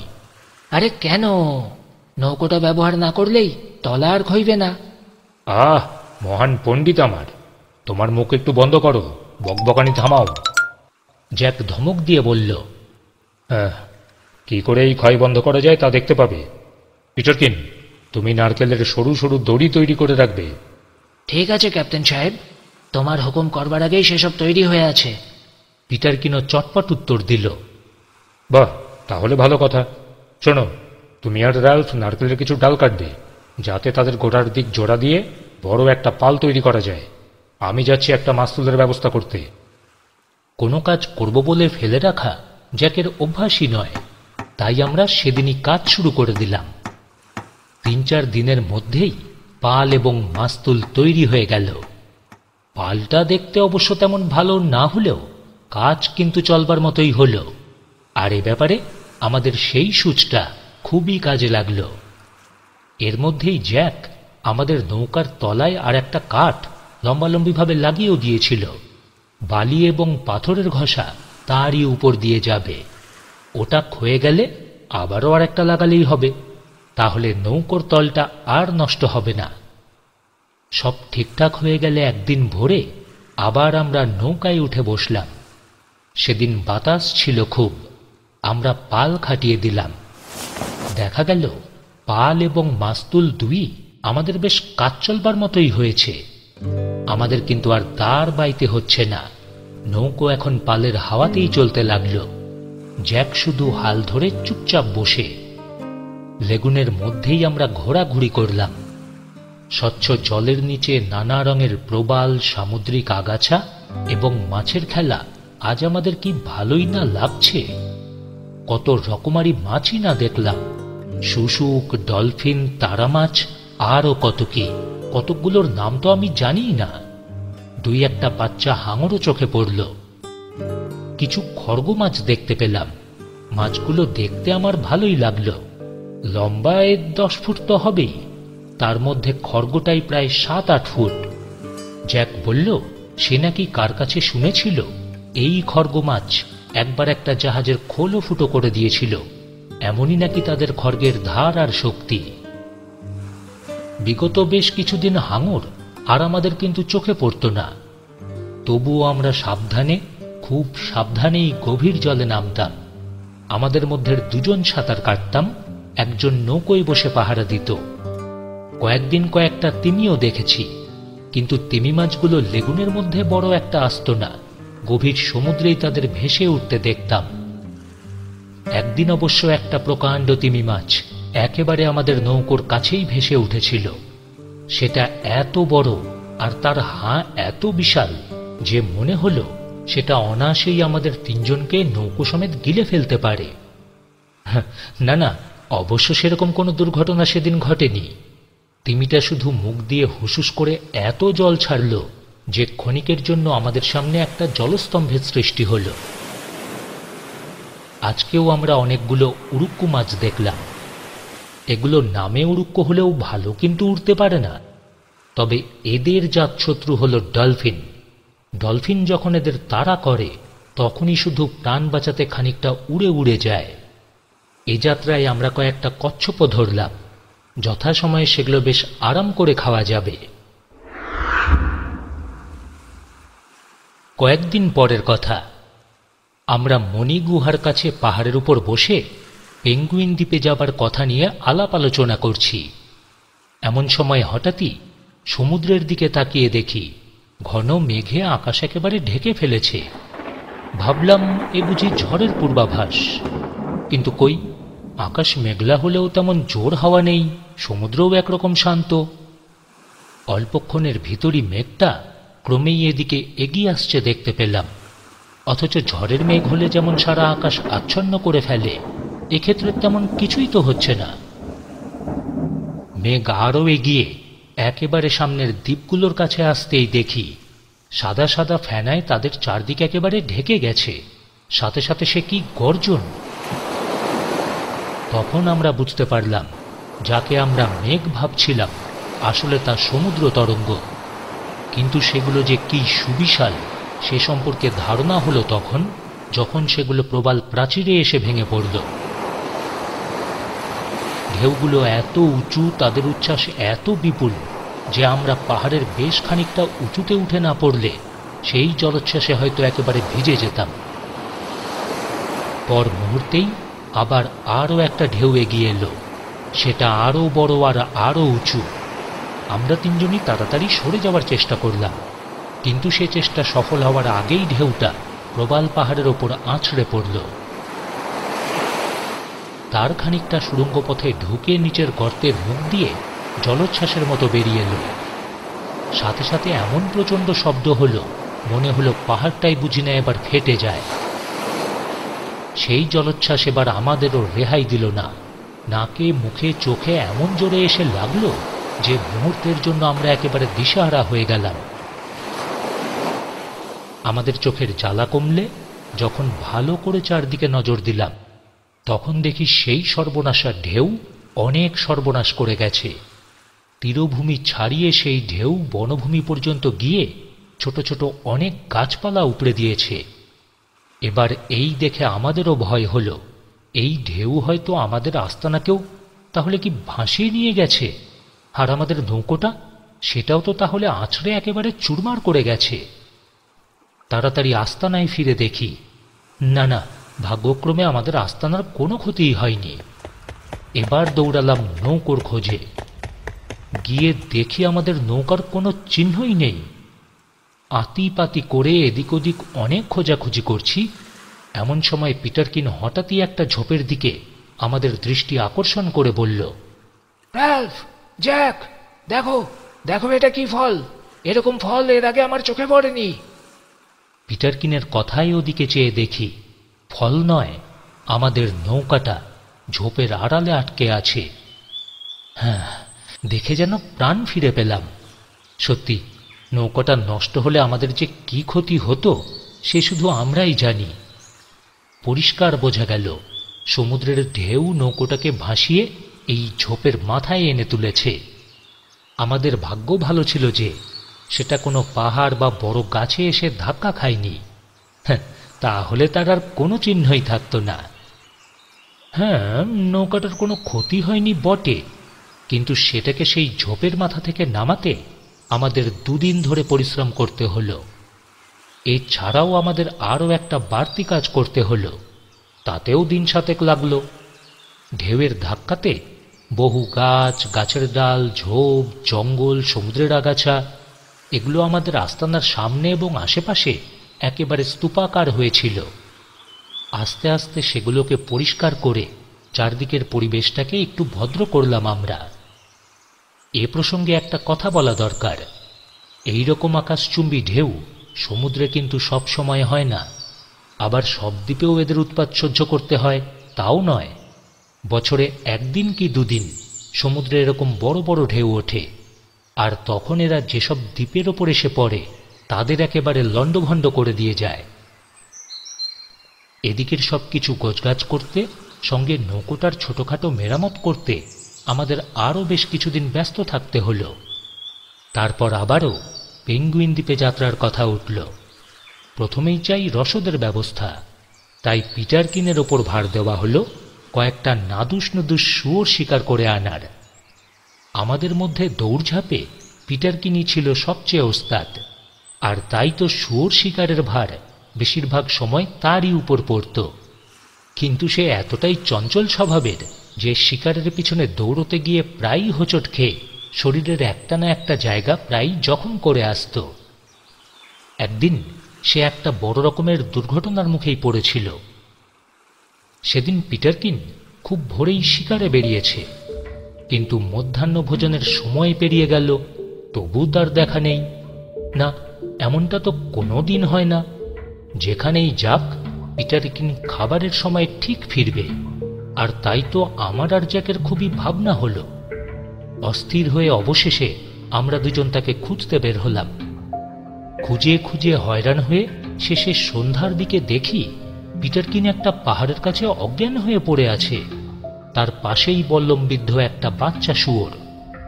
আমরা দুজনেই প্রথমে খুব ভয় পেয়ে গেলাম, কিন্তু যা হোক, খানিকক্ষণ তার চোখে মুখে জল দিতে সে চোখ মেলে চাইল। আমরাও তাকে ধরাধরি করে সেই রাতেই আস্তানায় ফিরলাম। একটু সুস্থ হলে তার মুখে শুনলাম, জানো, অনেক খোঁজাখুঁজির পরও শুয়োরের পাল দেখা তো দূরে থাক, একটা শুয়োরও চোখে পড়ল না। এদিকে দুপুর গড়িয়ে তখন প্রায় বিকেল হয়ে যাবার মতো। মাথায় জেদ চেপে গেল, ভাবলাম দুপুরের খাওয়া আমার চুলোয় যাক, একটা শিকার না নিয়ে আজকে আমি ফিরব না। সে কি বলো, কি তুমি এমন একটা প্রতিজ্ঞা করে ফেললে? জ্যাক বাধা দিয়েই বলল। পিটারকিন জ্যাকের এই বিদ্রূপে কান্না দিয়ে বলল, জানো, শিকারের খোঁজে মরিয়া হয়ে শেষ পর্যন্ত বেশ গভীর বনেই ঢুকলাম। দেখি এক পাল শুয়োর ঘোঁত করতে করতে এগিয়ে চলছে। তাদের মধ্যে একটাকে বেছে আমি তার পিছন পিছন ছুটলাম। তখন আমার আর কোনো দিকে খেয়াল নেই। শেষ পর্যন্ত শুয়োরটাকে যখন বল্লমবিদ্ধ করলাম, তখন আমি পাহাড়ের একেবারে কিনারায় এসে গেছি, আর এক পা এগোলেই নিচে পড়ব। তারপর কি হলো জানি না। হ্যাঁ, জ্ঞান হতে দেখি তোমরা আমার চোখে মুখে জল দিচ্ছ। আজ অবশ্য পিটারকিন সন্ধ্যার আগেই অক্ষত দেহে 3টে হৃষ্টপুষ্ট শুয়োর নিয়ে ফিরল। আমিও বেরিয়েছিলাম হাঁসের আশায়, আমাকেও নিরাশ হতে হয়নি। আমিও ফিরলাম গোটা 6 হাঁস নিয়ে। কাজেই পরদিন ভোর হতেই আমরা যখন পেঙ্গুইন দ্বীপের উদ্দেশ্যে নৌকো ভাসালাম, তখন আমাদের রসদের কোনো ভাবনাই রইল না। দিনটা ছিল রৌদ্রোজ্জ্বল, বাতাস ছিল শান্ত। আমাদের নৌকো ধীরে ধীরে লেগুনের মুখ থেকে বেরিয়ে সমুদ্রে গিয়ে পড়ল।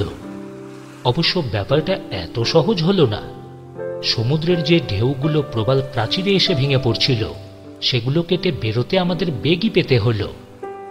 আমাদের সাবধানতা সত্ত্বেও নৌকোতে অনেকটা জল উঠে গেল। যাই হোক, এই উত্তাল তরঙ্গ ভেদ করে আমরা যখন সমুদ্রে গিয়ে পড়লাম, তখন আর ঢেউয়ের উন্মাদনা ছিল না। সমুদ্র সেখানে অনেকটাই শান্ত, আর সেই শান্ত সমুদ্রের দোলায় দুলতে দুলতে আমাদের নৌকো ধীরে ধীরে পেঙ্গুইন দ্বীপের দিকে এগিয়ে চলল। আমরা যে প্রবাল দ্বীপে আস্তানা গেড়েছি, এই পেঙ্গুইন দ্বীপটা ঠিক তার উল্টো দিকে অবস্থিত। যে প্রবাল প্রাচীর আমাদের দ্বীপটাকে ঘিরে আছে, তা থেকে পেঙ্গুইন দ্বীপের দূরত্ব তা প্রায় মাইলখানেক হবে। কিন্তু আমরা যে পথে যাব ঠিক করেছি, সে পথে গেলে যেতে হবে 20 মাইল মতো। আমরা যদি প্রথমেই সমুদ্রে না পড়ে লেগুনের ধারে ধারে গিয়ে পেঙ্গুইন দ্বীপের উল্টো দিকের মুখ দিয়ে সমুদ্রে বেরাতাম, তাতে পথ অনেকটা সংক্ষিপ্ত হতো, এত ঢেউয়ের মুখেও পড়তে হতো না। কিন্তু পুকুরের মতো শান্ত লেগুনে নৌকো চালানো সে এক কথা, আর উন্মুক্ত সমুদ্রের বুকে ঢেউয়ের তালে তালে দুলতে দুলতে যাওয়ার আনন্দ সে অন্য কথা। এতে অ্যাডভেঞ্চারের আনন্দ অনেক অনেক বেশি। যেতে যেতে জ্যাক বলল, বুঝলে, হাওয়া থাকলে বেশ ভালোই হতো। হ্যাঁ হ্যাঁ, তা তো ভালো হতোই। তার চেয়ে আরও ভালো হতো যদি 100-2 গাংচিলকে লম্বা লম্বা দড়ি দিয়ে নৌকোর সাথে বেঁধে উড়িয়ে দিতে পারতাম। তাহলে তারাই আমাদের নৌকোটাকে বয়ে নিয়ে যেত। আমাদের আর দাঁড় বেয়ে হাত ব্যথা করতে হতো না জ্যাক, পাল খাটাবার হাঙ্গামাও পোয়াতে হতো না। পিটারকিন সঙ্গে সঙ্গেই উত্তর দিল, হ্যাঁ, তার চাইতে একটা হাঙর ধরে তার লেজ ফুটো করে দড়ি দিয়ে নৌকোটার সাথে বেঁধে দিলে আরো ভালো হতো না? জ্যাক ঠাট্টা করেই বলল, দেখো দেখো, আমার মনে হয় বাতাস বইতে শুরু করলো। পিটারকিন, তোমার আর দাঁড় বাইবার দরকার নেই। র্যালফ, মাস্তুল তোলো, আমি পাল খাটাচ্ছি। পিটারকিন, তুমি হাল ধরবে, এসো। জ্যাকের কথা শেষ হতে না হতেই আকাশ একেবারে কালো হয়ে গেল, ঝোড়ো হাওয়া বইতে শুরু করল। বড় বড় ঢেউ এসে আমাদের নৌকোটাকে একেবারে মোচার খোলের মতো নাচাতে লাগলো। নৌকো সামলাতে আমাদের কয়েক মিনিট হিমশিম খেতে হলো। তারপরই দেখতে দেখতে বাতাসের বেগও কমে এলো, সমুদ্রও শান্ত হল। আমরা তখন পাল খাটিয়ে হাল ধরে বসে রইলাম। আমাদের নৌকা ঢেউ কেটে কেটে তরতর করে ছুটে চলেছে। বেশ কিছুটা যাবার পর বাতাস একেবারে পড়ে গেল, কিন্তু ইতিমধ্যেই আমরা পেঙ্গুইন দ্বীপের একেবারে কাছাকাছি এসে গেছি। আর মাত্র মাইল খানেকের ব্যবধান। আমরা আবারও দাঁড় বাইতে শুরু করলাম। পিটারকিনের তো চুপ থাকার স্বভাবই নয়, তাই পেঙ্গুইন দ্বীপের কাছাকাছি যেতেই সে বলল, আরে দেখো দেখো, ওই যে সৈন্যদল দেখা যাচ্ছে, তাদের সাদা সাদা ট্রাউজার, ওই যে তারা আমাদের মিত্রপক্ষের মতো অভ্যর্থনা করবে তো? তোমার কি মনে হয় জ্যাক? দ্বীপে গেলেই সব প্রশ্নের জবাব পাবে পিটারকিন। এখন দয়া করে মুখ বন্ধ করে বকবক কমিয়ে দালটা একটু জোরে চালাও। দ্বীপের কাছে পৌঁছে পাখিগুলোর চেহারা চালচলন দেখে আমাদের প্রচণ্ড হাসি পেল। অবশ্য এদের সবগুলো এক জাতের নয়, কারো মাথায় ঝুঁটি, কারো আবার নেই। কতকগুলোর আকৃতি পাতিহাঁসের মতো, আবার কতকগুলো বড় বড় রাজহাঁসের মতোই। একটা প্রকাণ্ড অ্যালবার্টস পাখি পেঙ্গুইনগুলোর মাথার ওপর ঘুরছে, তার আশেপাশে একদল গাংচিল চক্রাকারে উড়ছে। পেঙ্গুইন দ্বীপে গিয়ে নৌকো ভিড়তেই আমরা দাঁড় তুলে রেখে চারদিক তাকিয়ে দেখতে লাগলাম। দ্বীপের পাহাড়গুলো ছোট ছোট, তাতে ঝোপঝাড় ছাড়া গাছপালা বিশেষ একটা নেই। আমরা অপলক দৃষ্টিতে পেঙ্গুইনগুলোকেই দেখছি, আর পেঙ্গুইনগুলো তারাও এক দৃষ্টেই আমাদের দেখছে।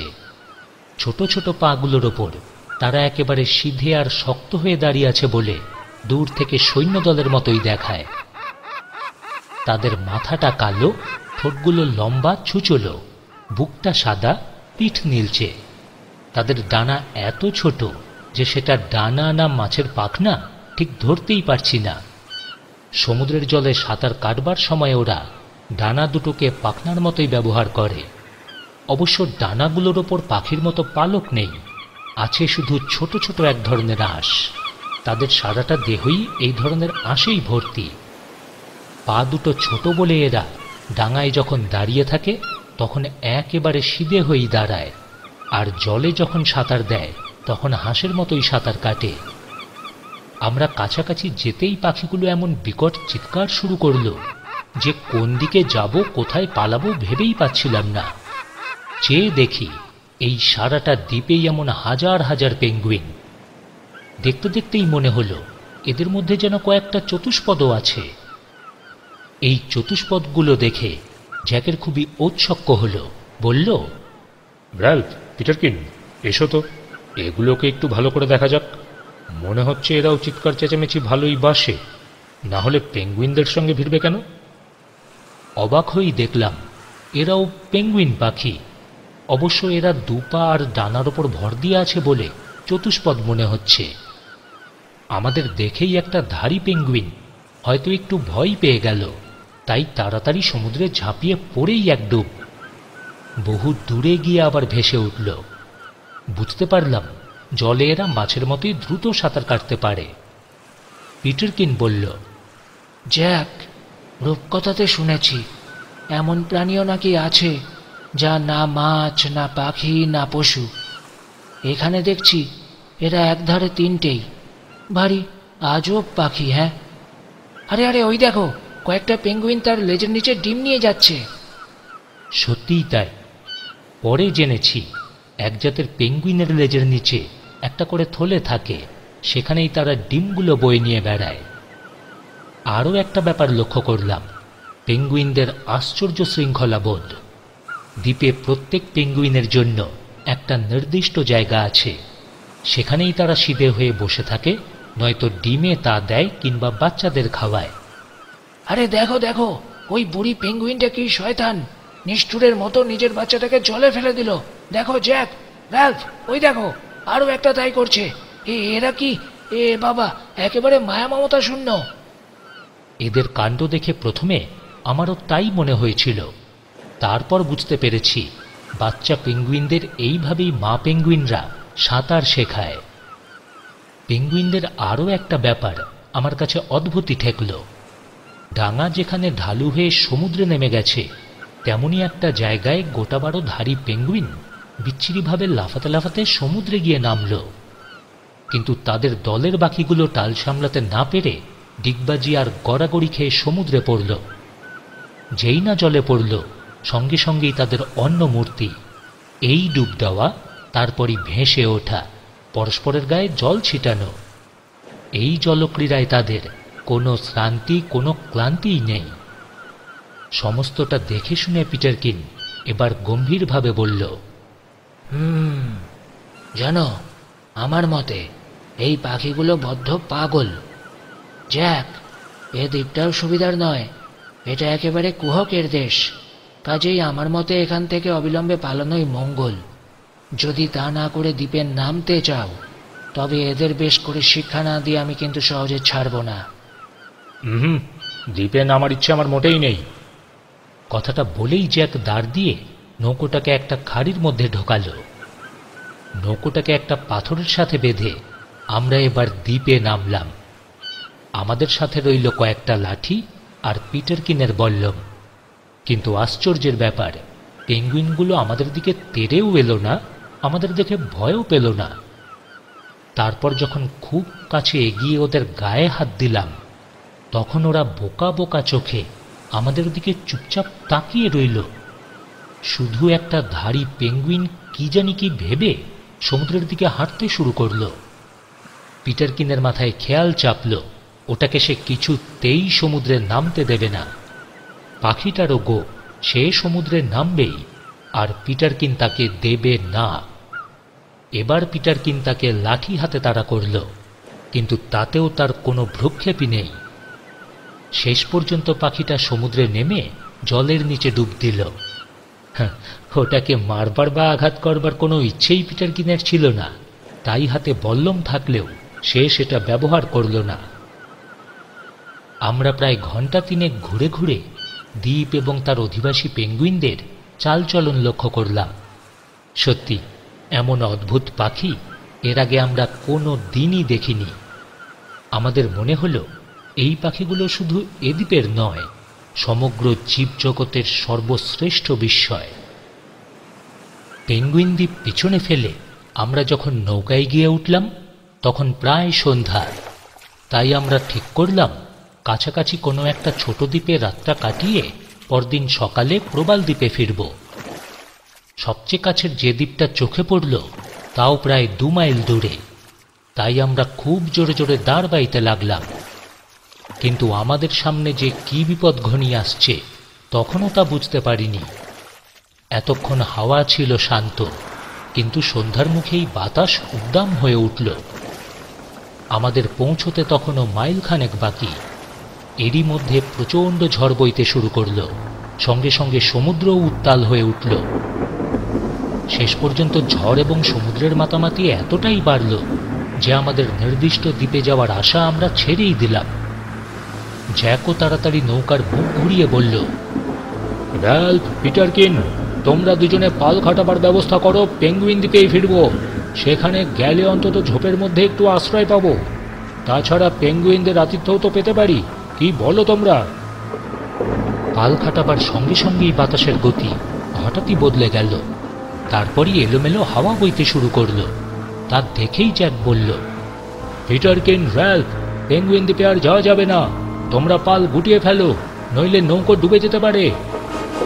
আমরাও পালটা সবেমাত্র গুটিয়েছি, এমন সময় এমন একটা দমকা বাতাস এলো যে আমরা সতর্ক না থাকলে কি হতো তা বলা মুশকিল। জ্যাকের প্রত্যুৎপন্ন মতিত্বের ফলে নৌকো ডুবল না বটে, কিন্তু ঝড়ের মুখে তা অকুল সমুদ্রের দিকে ছুটে চলল। এইভাবে চললে যে আমাদের আর রক্ষা থাকবে না, এ ভেবেই আমরা সবাই শিউরে উঠলাম। সামনে অনন্ত বিস্তার সমুদ্র, চারদিকে পর্বত প্রমাণ ঢেউ, তার মধ্যে একটা ছোট নৌকায় আমরা 3 জন যাত্রী।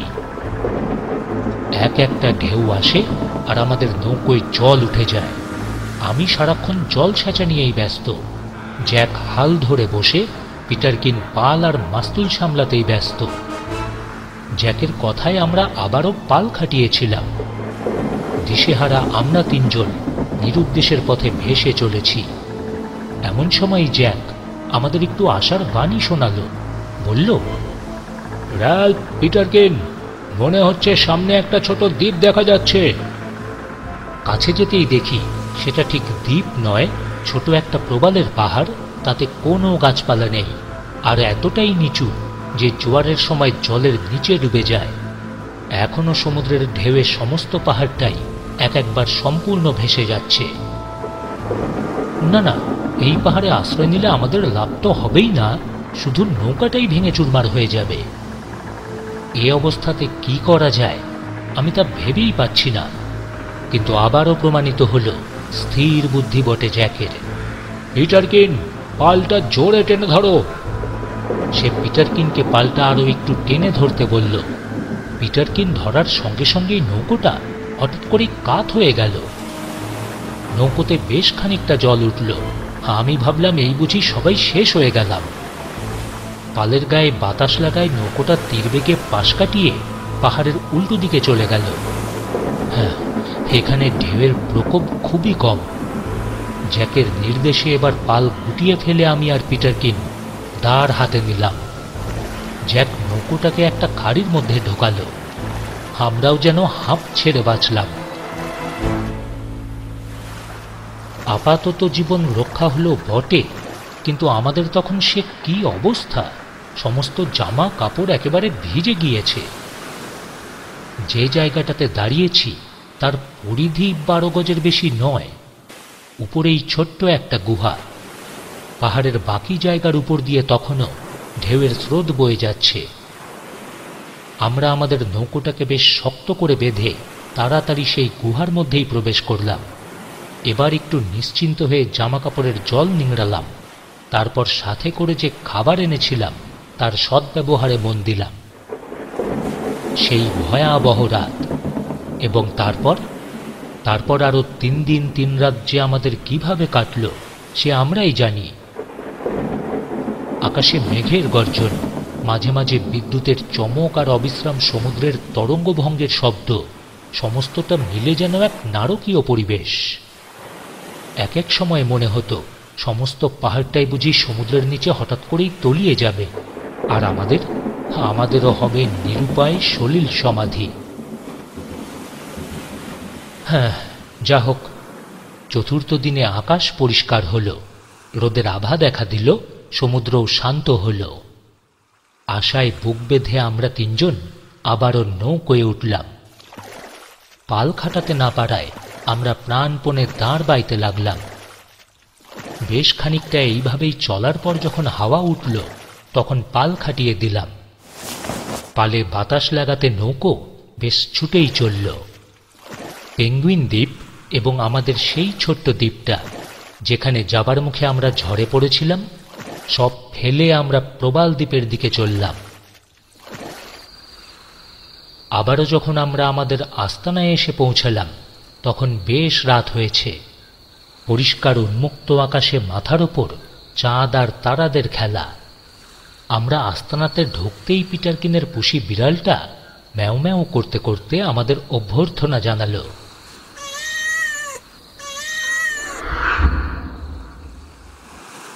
এরপর মাস কয়েক আমাদের বেশ নিরুপদ্রব শান্তিতেই কাটল। আমরা লেগুনে মাছ ধরতে যেতাম, বনে যেতাম শিকার করতে, পাহাড়ের চূড়ায় উঠতাম। অবশ্য পাহাড়ের চূড়ায় উঠলেই পিটারকিন বলতো পাহাড় চড়ার আনন্দ নয়, সমুদ্রে কোনো জাহাজ দেখা যায় কিনা সেটাই নাকি হচ্ছে আমাদের আসল উদ্দেশ্য। হ্যাঁ, আমরা পিটারকিনের এই বিদ্রূপে বড় একটা কান দিতাম না, কেননা এত তাড়াতাড়ি দেশে ফেরবার আমার আর জ্যাকের কারো কোনো ইচ্ছাই ছিল না। তাছাড়া দ্বীপের আবহাওয়াটাও ছিল চমৎকার। সারা বছরই যেন বসন্ত বিরাজ করত, গাছে গাছে অপর্যাপ্ত ফল ফলত, আর নারকেলের কোনো অভাবই নেই। শুয়োর এবং নানা রকমের হাঁসেরও আমাদের কোনো অভাবই ছিল না, কাজেই আমাদের খাওয়ার ভাবনাও ছিল না। যেসব কাপড় চোপড় নিয়ে আমরা বাড়ি থেকে বের হয়েছিলাম সেগুলো ক্রমেই জীর্ণ হয়ে যাচ্ছিল, তাই নারকেল গাছের আঁশ দিয়ে আমরা আমাদের জন্য এক প্রস্থ পোশাক তৈরি করলাম। আর পিটারকিন সেই ধাড়ি শুয়োরটার চামড়া দিয়ে 3 জোড়া জুতো তৈরি করল। আমাদের তৈরি এই পোশাক কিংবা জুতো কোনোটাই দেখতে তেমন সুদৃশ্য না হলেও কাজ চলবার মতো অবশ্যই হল। এবার আমরা একটা নতুন আস্তানা তৈরি করব কিনা একবার সেটাও ভেবেছিলাম, কিন্তু শেষ পর্যন্ত সেই সংকল্প ত্যাগই করলাম। ভেবে দেখলাম যেখানে আছি সেটা তো মন্দ জায়গা নয়। পরিত্যক্ত সেই কুটিরে কিছুদিন আগে আমরা যে একটা পিস্তল পেয়েছিলাম, পিটারকিন প্রায়ই সেটা নিয়ে নাড়াচাড়া করত আর বলতো, হ্যাঁ, কিছু গুলি আর বারুদ পেলে শুয়োর শিকার খুব সহজই হতো। না, তবে এ বিষয়ে যে আমাদের কোনো অসুবিধা হচ্ছিল তাও কিন্তু নয়, কেননা তীর ধনুক এবং গুলতি চালনায় জ্যাক এবং আমি ইতিমধ্যেই বেশ ওস্তাদ হয়ে উঠেছি। আর পিটারকিন সেও এই কয়েক মাসে মোটামুটি ভালো সাঁতারই শিখেছে। হ্যাঁ, অবশ্য ডুব সাঁতারে তেমন দক্ষতা না থাকায় সে আমাদের সাথে মণিগুহায় যেতে পারত না। আমাদের মুখে মণিগুহার গল্প শুনেই তাকে সন্তুষ্ট থাকতে হতো। এভাবে বেশ আনন্দেই আমাদের দিন কাটছে। এমন সময় একদিন হঠাৎই অপ্রত্যাশিতভাবে একটা মারাত্মক ঘটনা ঘটল। জ্যাক এবং আমি একদিন পাহাড়ের ওপর বসে আছি, আর পিটারকিন তার ভিজে জামাকাপড় চোপড় নিংড়োচ্ছে। এমন সময় দূরে সমুদ্রের বুকে 2টো কালো কালো জিনিস দেখা গেল। মনে হচ্ছে তারা এদিকেই যেন আসছে। জ্যাক, ও দুটো কি দেখা যাচ্ছে? ওই যে, আমি জিজ্ঞাসা করলাম। ওই দুটো কালো কালো তিমি বোধ হয়। না, দুটো নৌকো বলেই তো মনে হচ্ছে। জ্যাকের পরিবর্তে পিটারকিনি উত্তর দিল। নৌকার নাম শুনেই আমাদের হৃদয় আনন্দে উৎফুল্ল হয়ে উঠল। তাহলে এতদিন বাদে মানুষের মুখ দেখা যাবে।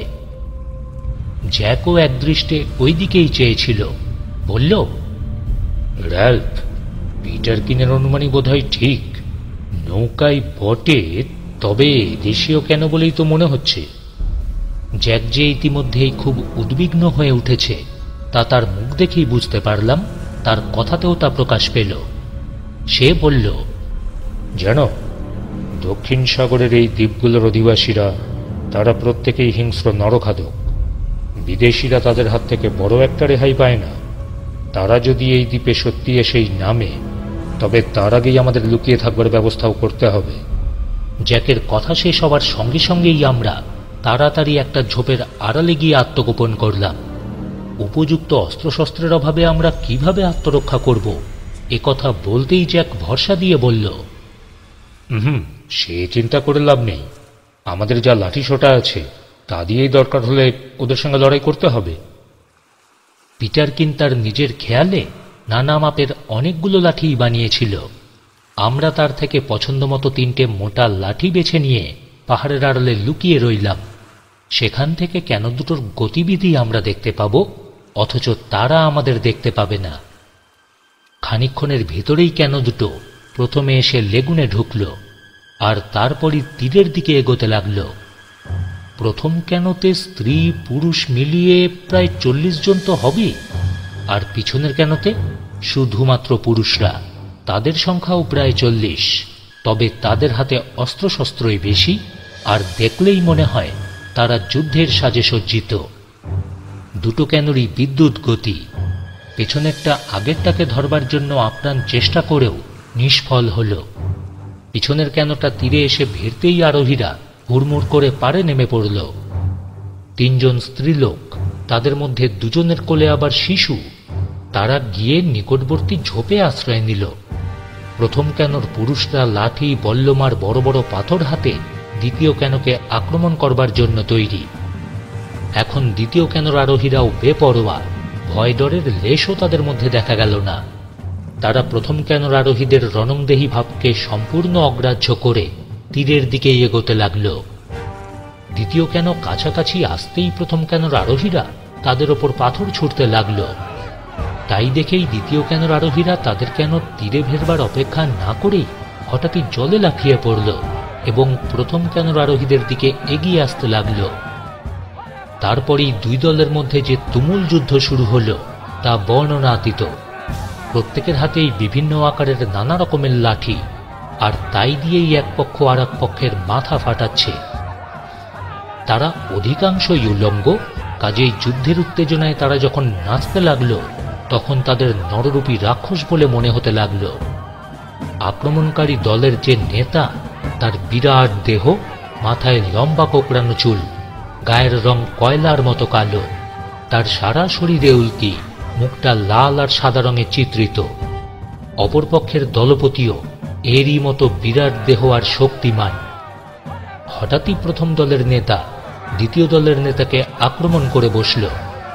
2 পক্ষই প্রস্তুত ছিল, কাজেই 2 নেতার হুহুঙ্কার, দাপাদাপি আর লাঠিবাজিতে যুদ্ধস্থল কেঁপে কেঁপে উঠতে লাগল। দ্বিতীয় পক্ষের নেতা যখন প্রথম পক্ষের নেতার লাঠির ঘায়ে প্রায় কাবু হওয়ার জো, তখন দলপতির বিপদ বুঝে তার দলের একজন অপর পক্ষের দলপতির মাথায় এমন জোরে পাথর ছুঁড়ে মারল যে তাতেই সে মাটিতে লুটিয়ে পড়ল। এতে যুদ্ধের গতি কিন্তু একেবারে পাল্টে গেল। দলপতির এই শোচনীয় পরিণতিতে এই পক্ষ পালাতে চেষ্টা করল, কিন্তু তাদের সেই চেষ্টাও বিফল। দলের যে 15 জন জীবিত ছিল তাদের সকলকেই ধরে হাত পা বেঁধে ঝোপের আড়ালে রাখা হলো। জয়ী দলের মধ্যেও ততক্ষণে 12 জন মারা পড়েছে, 28 জন জীবিত। তাদের মধ্যে 2 জন ছুটল বনের দিকে বিজিত দলের পলাতক নারী আর শিশুদের সন্ধানে, আর একজন বনের মধ্যে গিয়ে প্রচুর শুকনো কাঠ নিয়ে এলো। কিছুক্ষণ বাদেই তা দিয়ে আগুন জ্বালা হলো। আগুন জ্বালা হলে এবার আরো 2 জন লোক ঝোপের ভেতর থেকে হাত পা বাঁধা একজন বন্দীকে নিয়ে এলো। হঠাৎই আমার মনে হলো একে বোধহয় জ্যান্ত পুড়িয়ে মারাই এদের মতলব। হ্যাঁ, সত্যিই তাই। তারা তাকে অগ্নিকুণ্ডের দিকে নিয়ে যেতেই আমি আর নিজেকে সামলাতে পারলাম না। আমার লাঠিটা হাতে নিয়ে এই নৃশংস কাজে বাধা দেব স্থির করতেই জ্যাক আমার হাত ধরে আমাকে নিরস্ত করল। আহ, কি করছো র্যালফ? পর মুহূর্তেই দেখি একজন লোক তার হাতের লাঠিটা দিয়ে বন্দির মাথাটা একেবারে চুরমার করে দিয়ে তার রক্তাক্ত মৃতদেহটা আগুনে ফেলে দিল। কিছুক্ষণের মধ্যেই দেহটা আগুনে ঝলসে যেতেই তারা তাকে তুলে এনে টুকরো টুকরো করে কেটে খেতে শুরু করল। হঠাৎই ঝোপের দিক থেকে করুণ আর্তনাদ শুনতে পেলাম।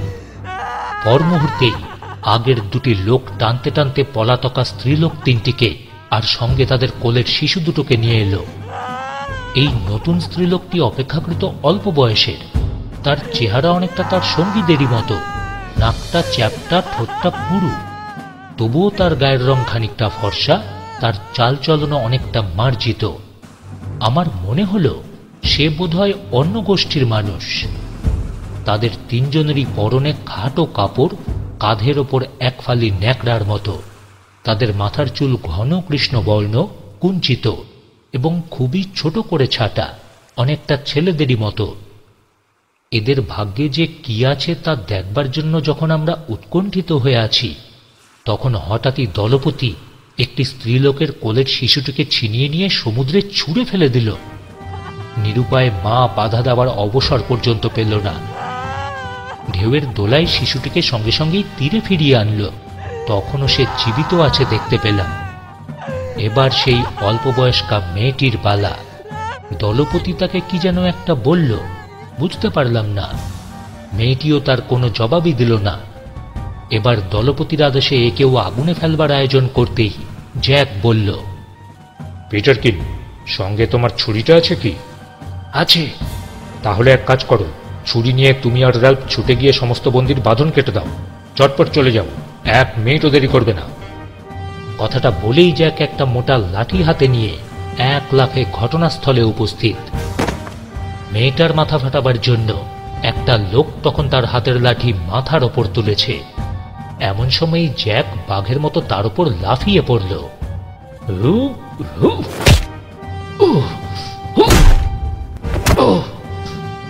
তারপরই লাঠির এক আঘাতেই তাকে শেষ করে দিল। তারপর সে দলপতির দিকে এগিয়ে গেল।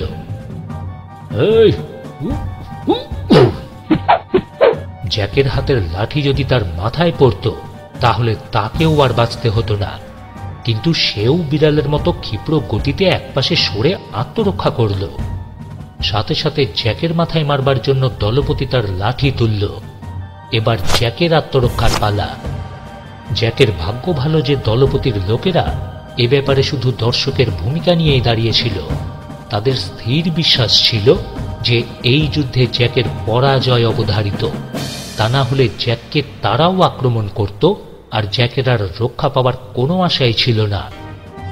প্রতিদ্বন্দ্বীর লাঠি তার মাথায় পড়বার আগেই জ্যাক তার লাঠিটা সজোরে তার শত্রুর মুখের ওপর মেরে বসল।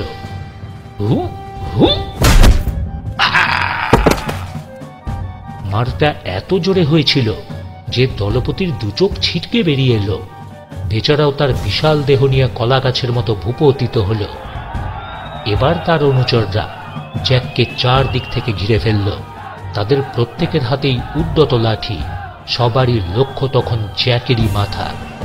কিন্তু ততক্ষণে অপর দলের যে সমস্ত বন্দীদের আমি আর পিটারকিন বন্ধনমুক্ত করে দিয়েছিলাম, তারা হৈ হৈ করে এসে তাদের হাতের লাঠি নিয়ে শত্রুদের ওপর প্রচণ্ড গতিতে ঝাঁপিয়ে পড়ল।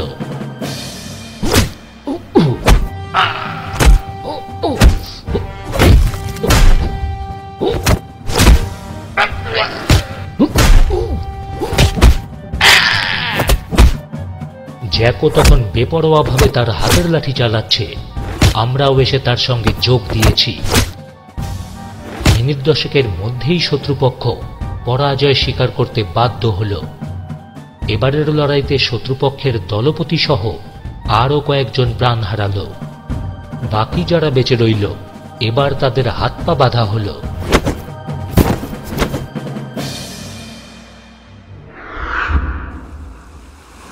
যুদ্ধ শেষ হলে বুনোর দল আমাদের চারপাশে ভিড় করে দাঁড়াল। তাদের চোখে বিস্ময়, মুখে হাজার রকম প্রশ্ন। তার এক বর্ণও আমাদের বোধগম্যই হল না, কাজেই উত্তরও দিতে পারলাম না। জ্যাক তখন এগিয়ে গিয়ে দলপতির সঙ্গে করমর্দন করল। সে বেচারি ইতিমধ্যেই অনেকটা সুস্থ হয়ে উঠেছিল। এই করমর্দন যে বন্ধুত্বের ইঙ্গিত, এটা বুঝতে পেরে দলের সকলেই আমাদের তিনজনের সাথে করমর্দন শুরু করল। এবার জ্যাক সেই তরুণী মেয়েটির কাছে গেল। এতক্ষণ সে নিষ্পন্দ হয়ে এক জায়গাতেই দাঁড়িয়েছিল। জ্যাক তাকে দলপতির কাছে যেতে ইঙ্গিত করে নিজেও তার কাছে যাবে। এমন সময় তার নজর পড়ল সেই মায়ের কোল থেকে ছিটকে পড়া শিশুটা বালির ওপর শুয়ে শুয়ে কাঁদছে। জ্যাক তাড়াতাড়ি ছুটে গিয়ে শিশুটাকে তুলে এনে তার মায়ের কোলের কাছে রাখল। শিশুটির মা এতক্ষণ অচেতন হয়ে পড়েছিল। এবার সন্তানের স্পর্শ পেতেই সে চোখ মেলে চাইল। তার চোখে তখন আনন্দের অশ্রু। জ্যাক এবার দলপতির হাত ধরে আমাদের আস্তানার দিকে চলল। তারপর নারী পুরুষ আর বাকি সকলকে সাথে নিয়ে যাবার জন্য আমাকে আর পিটারকিনকে নির্দেশ দিল। বুনোরা সবাই এসে আমাদের আস্তানার সামনেই বসল। আমরাও তাদের নানা রকম খাবার খেতে দিলাম। শুয়োরের মাংস, হাঁসের রোস্ট, নানা রকমের মাছ, রুটি, তারো, আলু, কুল, আরও কত কি। তাদের সকলের খাবার দেখেই বুঝতে পারলাম তারাও এসব খাবারে বেশ অভ্যস্ত। সারাদিনের এই লড়াই আর হইচইয়ে আমরা তিনজনেই খুব শ্রান্ত হয়ে পড়েছিলাম। তাই খাওয়া দাওয়া শেষ হতেই শুয়ে পড়লাম। দেখলাম বুনোরাও আমাদের দেখা দেখি সেই খোলা আকাশের নিচেই ঘুমিয়ে পড়ল। পরদিন সকালেই আমরা তিনজন বুনোদের সঙ্গে নানাভাবে কথা বলতে চেষ্টা করলাম, কিন্তু সব চেষ্টাই বিফল হল।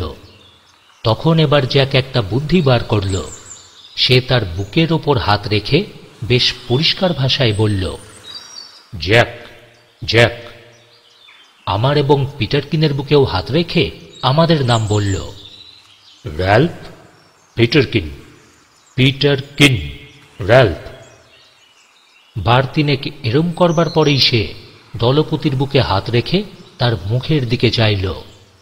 দলপতি এবার জ্যাকের ইঙ্গিত বুঝতে পেরে বলল, তারারো, তারারো। বুঝতে পারলাম তার নাম তারারো। তারপর জ্যাক সেই তরুণীকে দেখিয়ে দিতেই দলপতি বলল, আভাতিয়া, আভাতিয়া। তারপর আঙুল দিয়ে সূর্যকে দেখিয়ে সেই দিকে মিনিট দুই স্থির দৃষ্টিতে তাকিয়ে রইল। জ্যাকের অর্থ বুঝতে না পেরে বিহ্বল দৃষ্টিতে দাঁড়িয়ে রইল। পিটারকিন তাই দেখে বলে উঠল, জ্যাক, দলপতি বোধহয় বলতে চায় আভাতিয়া একটি স্বর্গভ্রষ্ট অপ্সরা, ভুলে এই দ্বীপে এসে জন্ম নিয়েছে। জ্যাক পিটারকিনের এই রসিকতাতে কান্না দিয়ে আভাতিয়ার কাছে গিয়ে তার নাম ধরে ডাকতেই আভাতিয়া? সেও হেসে প্রথমে তার বুকে হাত রাখল, তারপর দলপতিরই মতো সূর্যের দিকে চেয়ে রইল। না, এই ব্যাপারটাও কিছু বুঝতেই পারলাম না। তারপর ৩-৪ দিন ধরে বুনোরা তাদের কেন মেরামত করতেই ব্যস্ত রইল। বুনোদের এই কেন এক অদ্ভুত ধরনের নৌকা। লম্বায় প্রায় ৩০ ফুট হবে, কিন্তু চওড়াতে খুবই কম। গলুই এবং পিছন দিকটা খুবই উঁচু, খুবই তাড়াতাড়ি চলে, আর এমন কায়দায় তৈরি যে সহজে উল্টে যায় না বা জলে ডুবে যায় না। কেন মেরামত হয়ে গেলে পর বুনোরা তাতে তাদের বন্দীদের তুলল। আমরা তাদের নানা রকম খাদ্যদ্রব্য সঙ্গে আমাদের পুরনো কুড়ালটা উপহার দিলাম।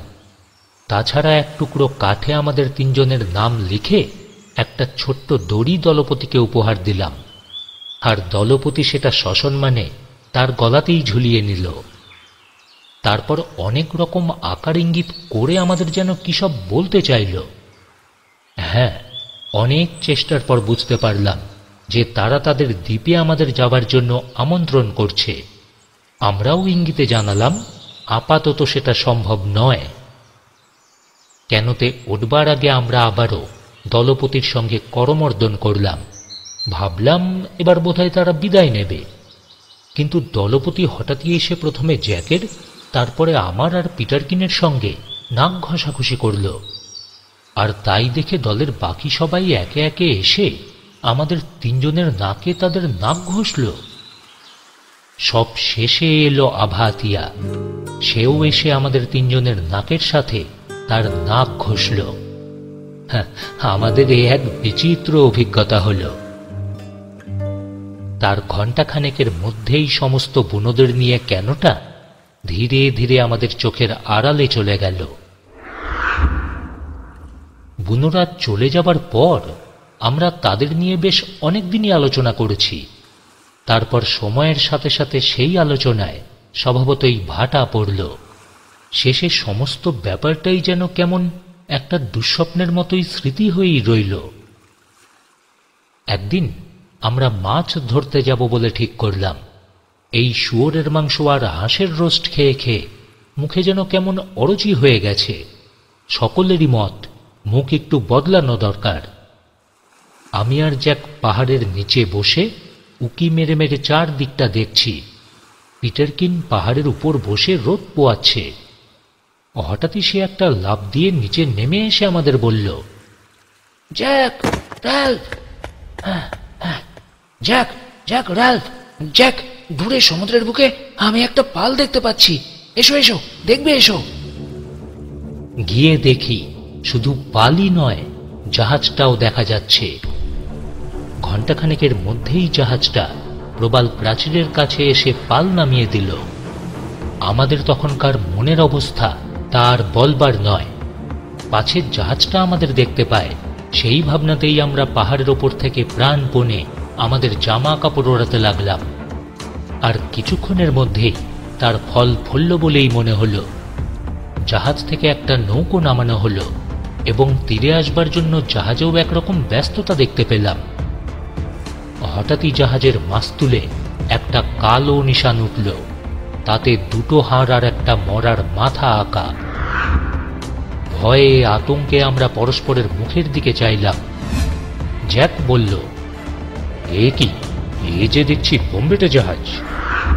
তার মুখের কথা শেষ হতে না হতেই একটা সাদা ধোঁয়া দেখতে পেলাম, সঙ্গে সঙ্গেই প্রচণ্ড কামানের আওয়াজ। কামানের গোলাটা আকাশ বাতাস কাঁপিয়ে ঝোপঝাড় ভেদ করে কয়েকটা নারকেল গাছ উপড়ে দিয়ে একেবারে পাহাড়ে এসে লাগল। সেখানকার পাথরও চূর্ণ বিচূর্ণ হয়ে গেল। ভয়ে দিশাহারা হয়ে পিটারকিন বলল, জ্যাক, নিজেদের বাঁচাবার জন্য এখন কি করব বলো তো? ওই দেখো, ওদের নৌকাটা এদিকেই আসছে। ওরা যদি এই দ্বীপে নেমে আমাদেরকে দেখতে পায়, তবে ধরে নিয়ে গিয়ে হয় হাঙরের মুখে ছুড়ে দেবে, নয়তো তাদের মতোই বোম্বেটে জীবনযাপনে বাধ্য করবে। আমি কোনো জবাব না দিয়ে জ্যাকের মুখের দিকে চুপ করে চেয়ে রইলাম। সেও খানিকক্ষণ চুপ করে রইল, তারপর বলল, শোনো, এই বোম্বেটেদের যদি আমাদের ধরবার ইচ্ছা থাকে না, তাহলে সারাটা দ্বীপ তছনছ করে ওরা আমাদের খুঁজবেই। সেক্ষেত্রে আমাদের বাঁচবার একমাত্র উপায় হচ্ছে কোনো রকমে ওই মণিগুহায় গিয়ে আশ্রয় নেওয়া। একথা বলেই জ্যাক আমাদের পাহাড়ের এক নিভৃত কোণে নিয়ে গেল।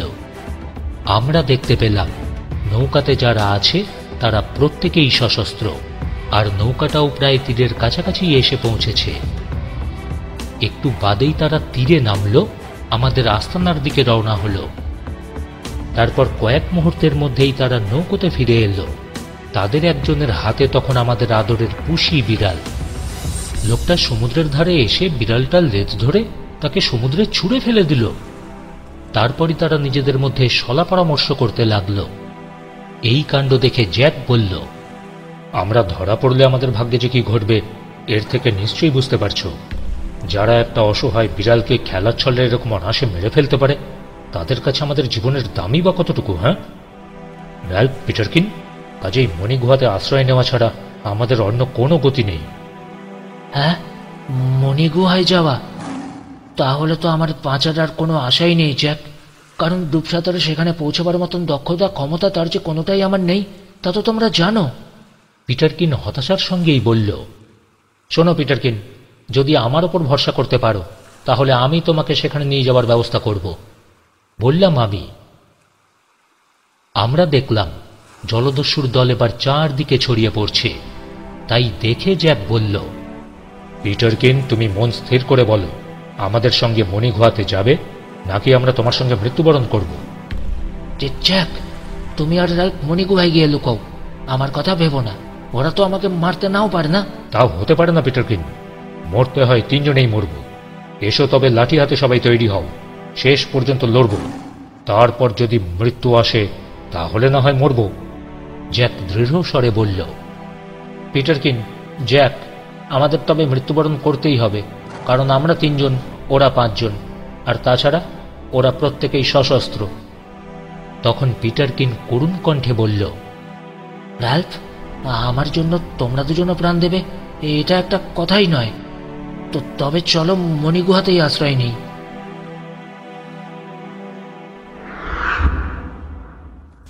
বন্ধুরা, আপনারা শুনছিলেন সূচিপত্রের গল্পে অনির্বাণের সঙ্গে আজকের গল্প আর.এম. ভ্যালেন্টাইনের কলমে বিশ্বের অন্যতম শ্রেষ্ঠ রোমাঞ্চকর অ্যাডভেঞ্চার কাহিনী দ্য কোরাল আইল্যান্ড দ্বিতীয় পর্ব।